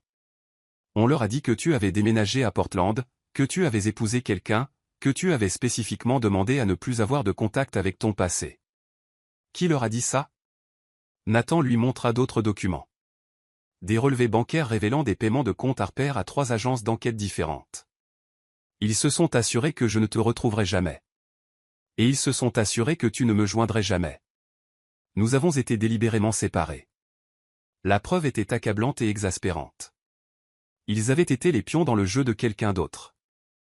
Leur amour manipulé et leur fils privé de son père par des gens qui ne voyaient leur relation que comme un inconvénient financier. J'ai besoin d'air, dit-elle, le poids de 6 ans de colère mal dirigée lui oppressant la poitrine. Laisse-moi t'aider. Je peux. S'il te plaît. Quelque chose dans sa voix la fit accepter son aide. Il l'aida à aller sur le balcon, soutenant son poids avec une force douce tandis que Chicago s'étendait sous eux comme une carte de rêve brisée et de seconde chance. Lève les yeux, dit-il doucement. Le ciel était inhabituellement clair pour la ville. Des étoiles étaient visibles malgré la pollution lumineuse, dispersées dans l'obscurité comme des diamants sur du velours noir, ancienne, constante et magnifique. Mon grand-père me disait que les promesses faites sous les étoiles étaient les seules qui comptaient vraiment, dit Nathan. Il prétendait que les étoiles étaient témoins de l'amour humain depuis des millions d'années, et qu'elles connaissaient la différence entre les mots et la vérité. Sophia leva les yeux vers ce public céleste, se sentant petite, pleine d'espoir et terriblement vulnérable. Alors je te promets, sous ces étoiles, que je ne cesserai jamais de vous choisir, toi et Henri.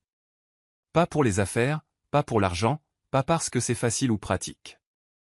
Je serai là quand Henri perdra sa première dent, quand il obtiendra son diplôme, et quand il ramènera son premier chagrin d'amour à la maison pour que nous l'aidions à guérir.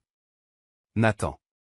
Je te promets que je passerai chaque jour du reste de ma vie à rattraper les années où je n'étais pas là. Je ne peux pas te rendre ces premiers pas, ces premiers mots, ou les nuits où tu t'es inquiété pour l'argent. Mais je peux te donner chaque jour, d'aujourd'hui à l'éternité, si tu me le permets. Des larmes coulaient sur ses joues, mais pour la première fois depuis des années, elles semblaient être source de guérison plutôt que de douleur. Je t'aime, murmura-t-elle. Je n'ai jamais cessé, même quand j'ai essayé. Quand Nathan l'embrassa, elle sentit le sel de leurs larmes mêlées, 6 ans de désir, et la possibilité dangereuse et merveilleuse d'un amour qui pourrait, cette fois, vraiment survivre. Au-dessus d'eux, les étoiles témoignaient de 2 cœurs choisissant l'espoir plutôt que la peur, la confiance plutôt que la sécurité, et la foi radicale que certaines choses, certaines personnes, valent le risque d'y croire à nouveau. La ville bourdonnait sous eux, indifférente aux petits miracles qui se produisaient 20 étages au-dessus de ces rues, 2 personnes retrouvant leur chemin l'une vers l'autre à travers les décombres des mensonges, grâce au pouvoir simple et transformateur d'un garçon de 6 ans qui n'avait jamais cessé de croire que les familles pouvaient être complètes. Chapitre 8, Petite main, grand rêve. Les enfants voient le monde non pas tel qu'il est, mais tel qu'il pourrait être. Et parfois, leur innocence est la seule boussole dont nous avons besoin pour retrouver notre chemin. La lumière du soleil matinal inondait les fenêtres du Penthouse alors que Sophia faisait ses premiers pas sans béquille depuis 10 semaines. La kinésithérapie avait été épuisante, chaque séance une bataille entre le désir de son corps de guérir et l'insistance de son esprit à considérer que dépendre de Nathan, même temporairement, était un terrain dangereux pour son cœur soigneusement gardé. Maman, tu marches, cria Henri depuis l'autre bout du salon, où il avait construit une ville élaborée avec des blocs, des figurines et ce qui semblait être tous les coussins de l'appartement. Regarde comme tu marches bien. Sophia sourit, s'émerveillant de l'absence de douleur aiguë, de la liberté de mouvement qui lui donnait l'impression de sortir d'un long rêve compliqué. Le docteur Larson dit que je suis officiellement guéri. Est-ce que ça veut dire qu'on doit partir maintenant? La question la figea. Dans l'encadrement de la cuisine, Nathan s'était immobilisé, sa tasse de café à mi-chemin de ses lèvres.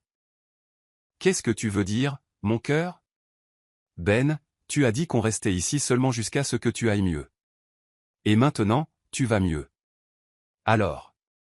La voix d'Henri s'éteignit, sa logique de 6 ans créant un scénario qu'aucun des adultes n'avait voulu aborder directement. Sophia regarda Nathan, voyant sa propre incertitude se refléter sur son visage. Ils avaient vécu dans une bulle de domesticité temporaire, mais la guérison de Sophia avait toujours été la date limite tacite pour des décisions qu'ils avaient évitées. Henri, dit-elle prudemment, qu'est-ce que tu aimerais qu'il se passe? J'aimerais qu'on reste ensemble, tous les trois. Comme une vraie famille. Nous sommes une vraie famille, mon chéri. Mais les familles peuvent vivre de différentes manières. Mais je ne veux pas vivre de différentes manières, interrompit Henri avec la clarté passionnée que les enfants apportent aux sujets importants.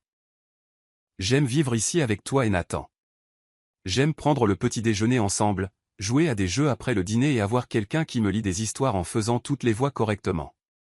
Nathan posa sa tasse de café et s'approcha. Henri, et si rester ici signifiait de grands changements? Et si ce n'était plus seulement temporaire? Quel genre de changement? Eh bien, j'aimerais t'adopter officiellement. Ça veut dire que je serai légalement ton père, pas juste quelqu'un qui tient à toi. Henri considéra cela avec son sérieux habituel. Est-ce que ça voudrait dire que je pourrais t'appeler papa au lieu de Nathan si je voulais? Et que tu viendrais aux événements de l'école, que tu m'aiderais avec mes devoirs et que tu m'apprendrais à conduire quand je serai assez grand? Oui, à tout ça. Et tu promettrais de ne pas partir, même quand je suis difficile ou que maman s'inquiète pour quelque chose? La question toucha droit au cœur de la plus grande peur d'Henri, que les adultes de sa vie disparaissent quand les choses se compliqueraient. Je te le promets, dit Nathan solennellement. Même quand tu es difficile, même quand maman s'inquiète, même quand je fais des erreurs, que je brûle le dîner ou que je n'arrive pas à t'aider avec tes devoirs de maths. Henri se tourna vers Sophia avec des yeux pleins d'espoir. Maman, tu veux que Nathan soit mon vrai papa? La question qu'elle évitait depuis des semaines flottait dans l'air entre eux. Sophia regarda Nathan, cet homme qui avait appris à faire des pancakes, à lire des histoires et à aimer son fils comme s'il avait été là depuis le début. Je pense, dit-elle lentement, qu'il est déjà ton vrai papa. L'adoption ne ferait que le rendre officiel. Le visage d'Henri s'illumina comme un matin de Noël. Vraiment? Même s'il a manqué la première partie de ma vie? Être un père, ce n'est pas être là depuis le début, dit Sophia, les mots la surprenant par leur vérité. C'est être présent quand on a besoin de toi et rester quand les choses deviennent difficiles. Comme toi, tu es ma vraie maman, même si tu ne m'as pas porté dans ton ventre comme d'autres mamans. Sophia cligna des yeux, confuse. Henri, c'est moi qui t'ai mis au monde. Je sais, mais tu m'as appris qu'être le vrai parent de quelqu'un, c'est l'aimer et prendre soin de lui, pas seulement la biologie. Alors Nathan peut être mon vrai papa parce qu'il m'aime et qu'il veut prendre soin de moi, n'est-ce pas? La logique de cet enfant de 6 ans était impeccable et déchirante dans sa simplicité. C'est ça, dit Nathan, la voix étranglée par l'émotion. Si tu veux que je le sois. Je le veux. Mais j'ai quelques questions d'abord. D'accord. Est-ce que tu vas épouser maman? La question atterrit comme une petite bombe au milieu de leur discussion familiale. Sophia sentit ses joues rougir tandis que Nathan avait l'air de devoir résoudre un problème de calcul avancé. Henri, dit rapidement Sophia, ce n'est pas quelque chose dont tu dois t'inquiéter. Mais si, je dois m'en inquiéter, insista Henri avec la détermination têtue qu'il avait héritée de ses deux parents. Parce que si vous vous mariez, alors on serait vraiment une famille pour toujours. Et si vous ne vous mariez pas, alors peut-être que vous pourriez décider de ne plus vouloir vivre ensemble. Le mariage ne garantit pas que les gens restent ensemble, mon cœur.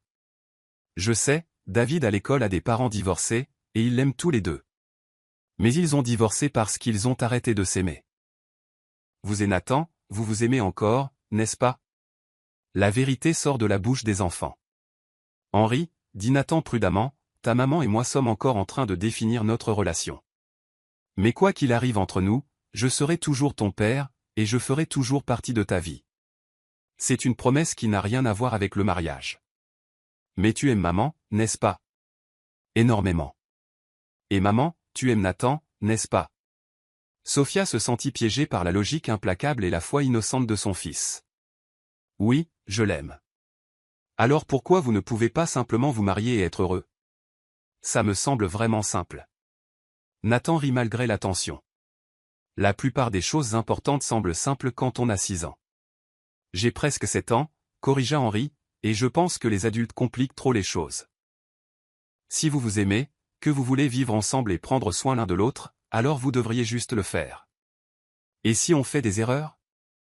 Demanda Sophia. Et si on se blesse parfois? Alors vous vous excusez et vous essayez de faire mieux. C'est ce que tu m'as appris. La simplicité de la chose était stupéfiante. Voici un enfant qui avait connu l'instabilité et l'incertitude pendant la majeure partie de sa vie, offrant une feuille de route vers le bonheur basé sur l'amour, le pardon et le courage de continuer à essayer. Henri, dit Nathan sérieusement, si ta maman et moi nous marions un jour, et si je t'adopte officiellement, voudrais-tu changer ton nom de famille? En quoi? Eh bien, tu pourrais être Henry Caldwell, ou Henry Turner Caldwell, ou garder Henry Turner. Ce qui te semble juste. Henri y réfléchit avec la gravité de quelqu'un choisissant une identité de super-héros. Je pense que j'aimerais être Henry Turner Caldwell. Comme ça, j'ai des morceaux de vous deux, et tout le monde saura que j'appartiens à vous deux. C'est un choix très sage, dit Sophia, sa voix se brisant sous l'émotion d'entendre son fils planifier sa place dans une famille qui semblait enfin permanente. Alors, quand est-ce que vous vous mariez? Demanda Henri avec l'attente pragmatique que les décisions, une fois prises, devaient être mises en œuvre immédiatement. Henri. Sophia se mit à rire. Tu ne peux pas simplement décider que nous allons nous marier. Pourquoi pas? Vous vous aimez. Je veux qu'on soit une famille, et Nathan veut m'adopter. De quoi d'autre avez-vous besoin pour vous décider? Nathan s'agenouilla au niveau d'Henri, les mettant face à face. Ta maman a besoin de savoir qu'elle peut me faire entièrement confiance. Ça va prendre du temps. Combien de temps? Tout le temps dont elle aura besoin. Henri se tourna vers Sophia avec le regard de quelqu'un attendant un délai raisonnable. Maman, de combien de temps as-tu besoin? Mise au pied du mur par son fils de 6 ans, entourée par les preuves de la vie qu'ils avaient construite ensemble au cours des 10 dernières semaines, Sophia sentit ses craintes soigneusement construites s'effondrer sous le poids de la simple vérité. Je ne sais pas, dit-elle honnêtement.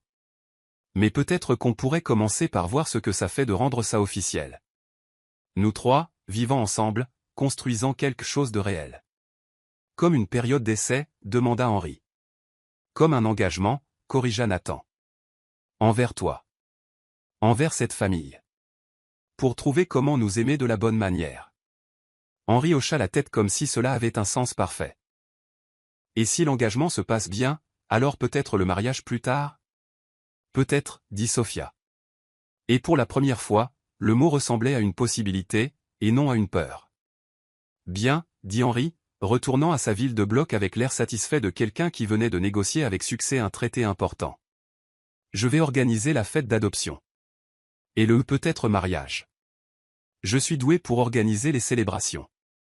Alors que Sophia et Nathan regardaient leur fils arranger sa famille de jouets dans leur maison de bloc, ils réalisèrent que parfois, les décisions les plus importantes ne se prenaient pas dans des moments dramatiques, mais dans des cuisines calmes, guidées par la sagesse d'un enfant qui comprenait que l'amour, en fin de compte, était vraiment très simple. Tu es là. Tu restes. Vous continuez à vous choisir, un jour à la fois. Chapitre 9, Fracture et foi. La vérité a une façon de brûler les mensonges comme le soleil à travers le brouillard.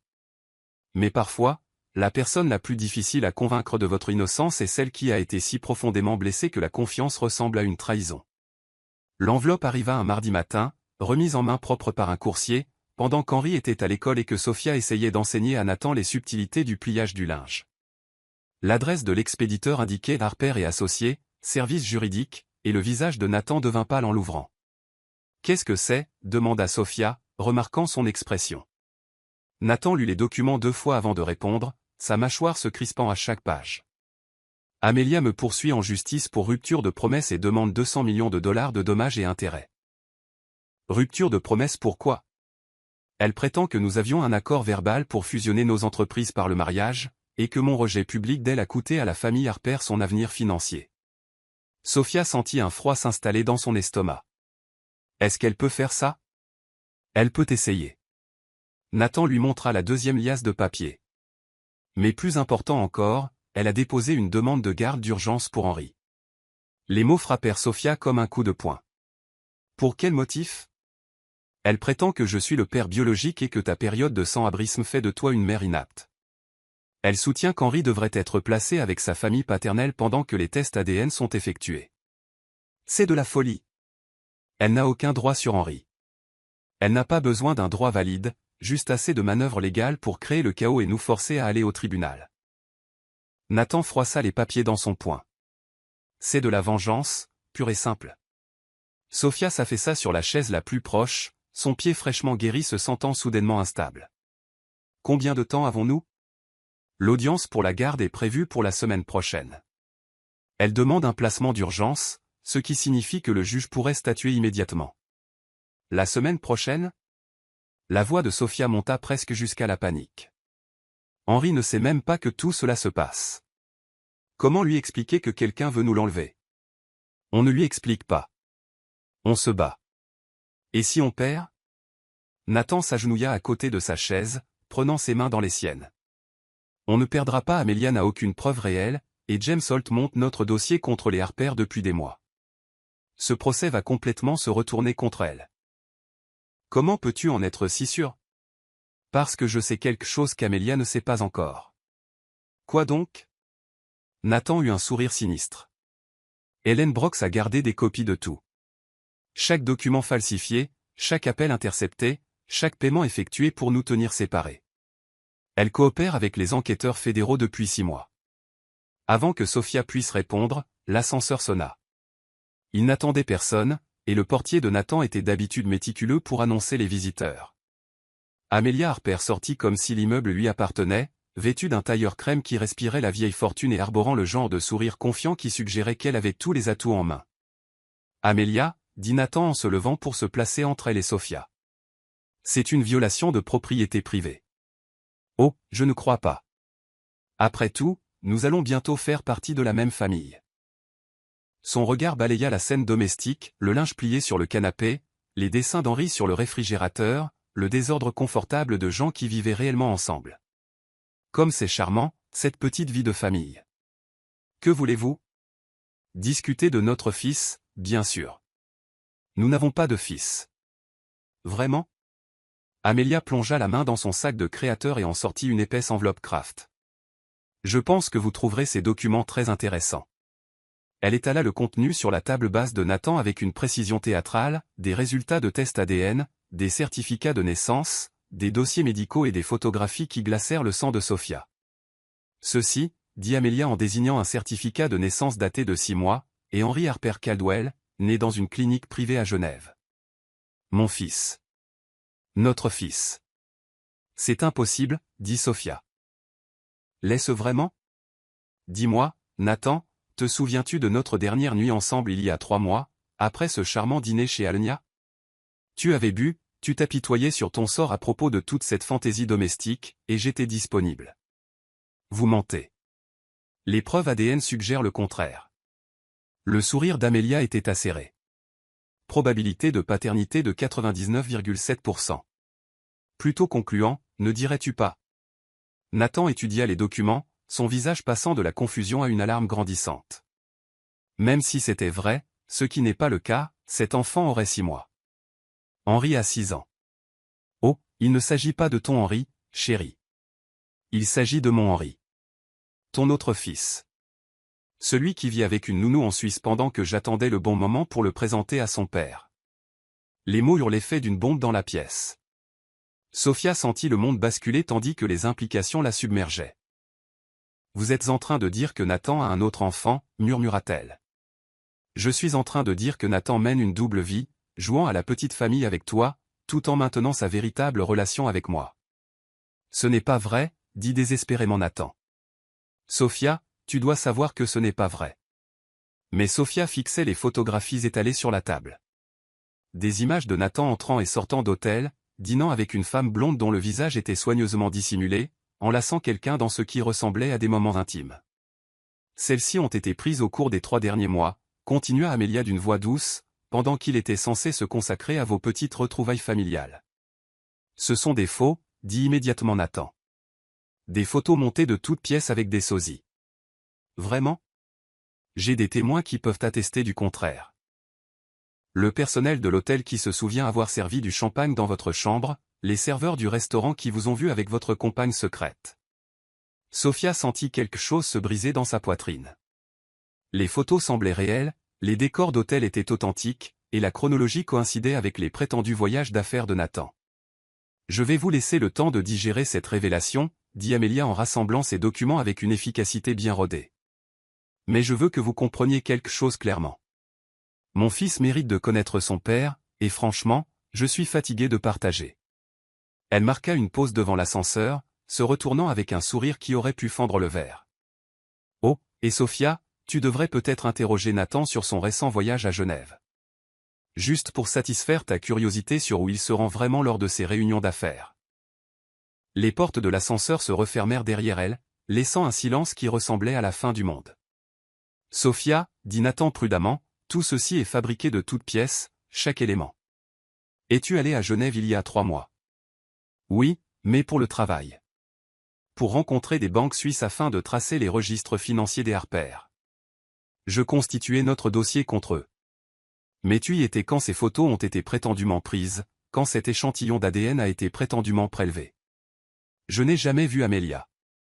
Je n'ai eu de contact avec aucun enfant. J'y suis resté 18 heures, à suivre des transferts d'argent à travers 3 banques différentes. Mais le doute se propageait déjà dans la poitrine de Sophia comme un poison. Elle avait déjà vécu ça, faire entièrement confiance à Nathan, pour que cette confiance soit ensuite utilisée comme une arme contre elle.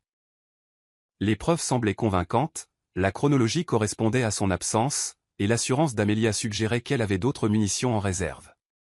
J'ai besoin de temps pour réfléchir, dit Sophia calmement. Ne la laisse pas détruire ce que nous avons construit. Et si ce que nous avons construit n'est pas réel? C'est réel. Tu sais que c'est réel. Mais alors que Sophia regardait les photographies éparpillées sur la table basse de Nathan, preuve d'une trahison ou d'une fiction élaborée, elle ne pouvait dire laquelle, elle réalisa qu'elle ne savait plus rien du tout. Quand Henri rentrera de l'école, dit-elle d'une voix creuse, ne mentionne rien de tout ça. Je ne veux pas qu'il ait peur des batailles pour la garde, ou qu'il se demande si on peut faire confiance à son père. C'est notre fils, Sophia. Aucun tribunal ne nous l'enlèvera. Est-ce notre fils, ou est-ce juste mon fils et ton erreur? La question resta en suspens entre eux, tranchante comme une lame, coupant à travers la confiance fragile qu'ils avaient reconstruite au cours des derniers mois. Dehors, Chicago bourdonnait de vie ordinaire. Des gens allant au travail, des enfants jouant dans les parcs, des familles croyant en leur propre permanence, tandis que le monde se dérobait sous leurs pieds. Mais à l'intérieur du pantouse de Nathan, l'avenir d'un garçon de 6 ans était en jeu, tandis que les adultes qu'il aimait essayaient de séparer la vérité du mensonge, et se demandaient si l'amour seul était assez fort pour survivre, quand le passé revenait frapper à la porte avec des documents juridiques et des choix impossibles. Chapitre 10, Nouvelle fondation. L'amour n'arrive pas toujours avec des symphonies et des couchers de soleil. Parfois, il s'installe simplement dans les espaces calmes entre la peur et l'espoir, et décide de rester. Les résultats ADN arrivèrent 72 heures plus tard, livrés en main propre par l'avocat de Nathan à l'aube. Depuis le seuil de la cuisine, Sophia le regarda lire les documents, son visage passant par le soulagement, la justification, et quelque chose qui ressemblait à de la rage. Totalement fabriqué, dit-il sans lever les yeux. Le technicien de laboratoire a été payé pour falsifier les résultats en utilisant des échantillons de 2 personnes sans lien de parenté. Le fils d'Amelia n'existe pas. Le certificat de naissance est un faux, les dossiers médicaux sont faux, et la clinique suisse n'a aucune trace d'un enfant né d'Amelia Harper. Et les photographies? Une société de mise en scène professionnelle. La femme sur les images est une actrice engagée pour créer des scènes compromettantes en utilisant des angles de caméra et des sosies. Nathan croisa enfin son regard. C'était que des mensonges, Sophia. Chaque bribe. Le soulagement aurait dû être immédiat et immense. Mais au lieu de cela, Sophia sentit quelque chose de complexe s'installer dans sa poitrine. Pas tout à fait de la confiance, pas tout à fait du doute, mais une lassitude née de l'espoir trop souvent retourné contre elle. Combien de temps t'a-t-il fallu pour prouver tout ça? 3 jours. J'ai mis des enquêteurs sur le coup 24 heures sur 24. 3 jours. Elle se dirigea vers la machine à café, ayant besoin d'occuper ses mains. Ça a dû coûter cher, de prouver ton innocence si rapidement. J'aurais dépensé tout ce que je possède pour clarifier ça. Vraiment? La question portait le poids de 6 ans d'abandon, de 10 semaines de reconstruction minutieuse, et de 3 jours à se demander si elle avait été une nouvelle fois dupée par un homme qui semblait trop beau pour être vrai. Oui, dit simplement Nathan. Parce que toi et Henri êtes les seules choses qui comptent. Même quand tu n'étais pas sûr. Même quand tu pensais qu'il pouvait y avoir un autre enfant qui avait besoin de moi. Nathan resta silencieux un instant, comprenant la question plus profonde qu'elle posait. Tu me demandes si je t'aurais choisi même si les affirmations d'Amélia avaient été réelles? Je suppose que oui. La réponse est oui. Même s'il y avait eu un autre enfant, j'aurais assumé mes responsabilités. Et je t'aurais choisi. Parce que ce que nous avons ne repose pas sur la biologie, ou l'obligation, ou qui est arrivé en premier. Ça repose sur l'amour. Sur la vie que nous construisons ensemble. Henri entra dans la cuisine, les cheveux en bataille dans 6 directions différentes et son pyjama froissé par le sommeil. Vous avez une discussion sérieuse? Un petit peu, dit Sophia prudemment. Sérieux bien ou sérieux pas bien? Sérieux bien, je crois, dit Nathan, regardant Sophia avec espoir. Henri grimpa sur son tabouret habituel et observa les adultes avec le genre de sagesse que les enfants de 6 ans possèdent parfois. C'est à propos de la méchante dame qui est venue hier? Tu as entendu ça? Demanda Nathan. J'écoute toujours quand les grands sont contrariés. Les enfants savent bien quand quelque chose ne va pas, Sophia sentit une fissure à l'intérieur de sa poitrine. Bien sûr, Henri avait entendu. Bien sûr, il avait absorbé la tension et la peur qui avaient rempli l'appartement depuis la visite d'Amélia. Henri, dit-elle doucement, qu'est-ce que tu penserais si les choses devenaient compliquées dans notre famille? Si des gens essayaient de nous créer des problèmes. Je penserais que les gens qui essaient de séparer les familles sont méchants et qu'ils ont probablement peur de quelque chose. Peur de quoi? Peur que si les autres sont heureux, ça les fait paraître tristes en comparaison. L'observation était d'une maturité surprenante pour un enfant de 6 ans, livré avec la sagesse pragmatique de quelqu'un qui avait appris tôt à lire les émotions et les motivations des adultes. Mais tu sais quoi, continua Henri. Je penserais aussi que si on s'aime et qu'on reste soudés, alors les méchants ne peuvent pas vraiment nous faire de mal, parce que l'amour est plus fort que la méchanceté. Sophia regarda son fils, ce garçon sage et magnifique qui était sorti d'années d'instabilité avec une foi inébranlable dans le pouvoir de l'amour et de la famille, et sentit ces murs si soigneusement construits s'effondrer. Tu as raison, dit-elle. L'amour est plus fort. Alors, on reste ensemble? Tous les 3. Sophia regarda Nathan, cet homme qui avait appris à faire des pancakes, à lire des histoires avant de dormir et à mener des batailles juridiques pour protéger leur famille, qui avait renoncé à une fortune pour être ici, qui avait prouvé son amour non pas par de grands gestes, mais par des choix quotidiens d'être présent, de rester, de continuer à les choisir. Oui, dit-elle. Nous restons ensemble. Henri poussa un cri de joie et se jeta de son tabouret, créant un câlin de groupe improvisé qui dura jusqu'à ce qu'ils rient tous, et la lumière du matin emplit la cuisine d'une chaleur dorée qui rendait tout possible. On peut rendre ça officiel? Demanda Henri quand ils se démêlèrent enfin. Genre, vraiment officiel avec des papiers et tout? Quel genre de papier? Demanda Nathan. Des papiers d'adoption et peut-être aussi des papiers de mariage, si vous êtes prêts pour ça. La suggestion flotta dans l'air comme un pont entre leur passé compliqué et leur avenir incertain. Henri, dit Sophia prudemment, l'adoption et le mariage sont de très grandes décisions. Je sais. C'est pour ça que j'y pense depuis des semaines. Vraiment? Oui. Et j'ai décidé que si Nathan veut m'adopter et que tu veux l'épouser et qu'il veut t'épouser, alors on devrait juste le faire parce qu'on agit déjà comme une famille. Alors autant le rendre réel. La logique était imparable et terrifiante dans sa simplicité. Et si on fait des erreurs? Demanda Sophia. Et si on se blesse parfois? Alors on dira pardon et on essaiera de faire mieux. C'est ce que font les familles. Nathan s'agenouilla au niveau d'Henri, les mettant yeux dans les yeux. Si je t'adopte officiellement, ça veut dire que je serai ton père légal pour toujours. Même si ta maman et moi ne sommes parfois pas d'accord sur certaines choses. Même si notre famille n'est pas parfaite. Même si la vie se complique. Je sais ce que veut dire l'adoption, dit Henri. Ça veut dire que tu choisis d'être mon papa. Pas parce que tu dois, mais parce que tu veux. C'est exactement ça. Et si toi et maman vous vous mariez, ça veut dire que vous choisissez d'être une famille pour toujours, pas juste jusqu'à ce que ça devienne difficile. Exactement ça aussi. Henri se tourna vers Sophia avec des yeux pleins d'espoir. Alors, maman, es-tu prête à choisir pour toujours? En regardant le visage impatient de son fils, puis l'espoir prudent de Nathan, Sophia réalisa qu'elle était prête depuis des semaines. La peur avait été plus forte que sa volonté, mais elle n'avait pas été plus réelle. Oui, dit-elle, le mot lui faisant l'effet de sauter d'une falaise en plein ciel.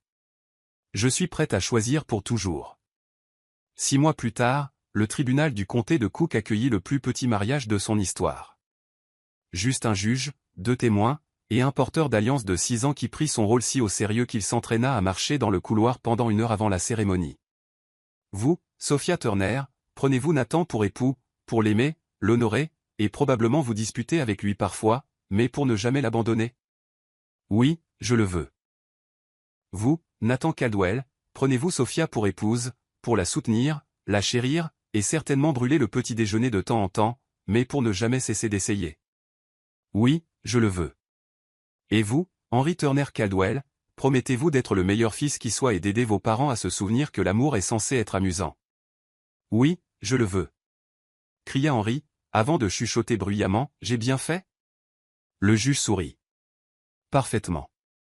Ils signèrent le certificat de mariage et les papiers d'adoption le même jour, officialisant ce qui était vrai depuis des mois, que les familles ne naissaient pas seulement, elles étaient choisies, jour après jour, choix après choix, jusqu'à ce que l'amour devienne plus fort que la peur et que l'espoir devienne plus puissant que le doute.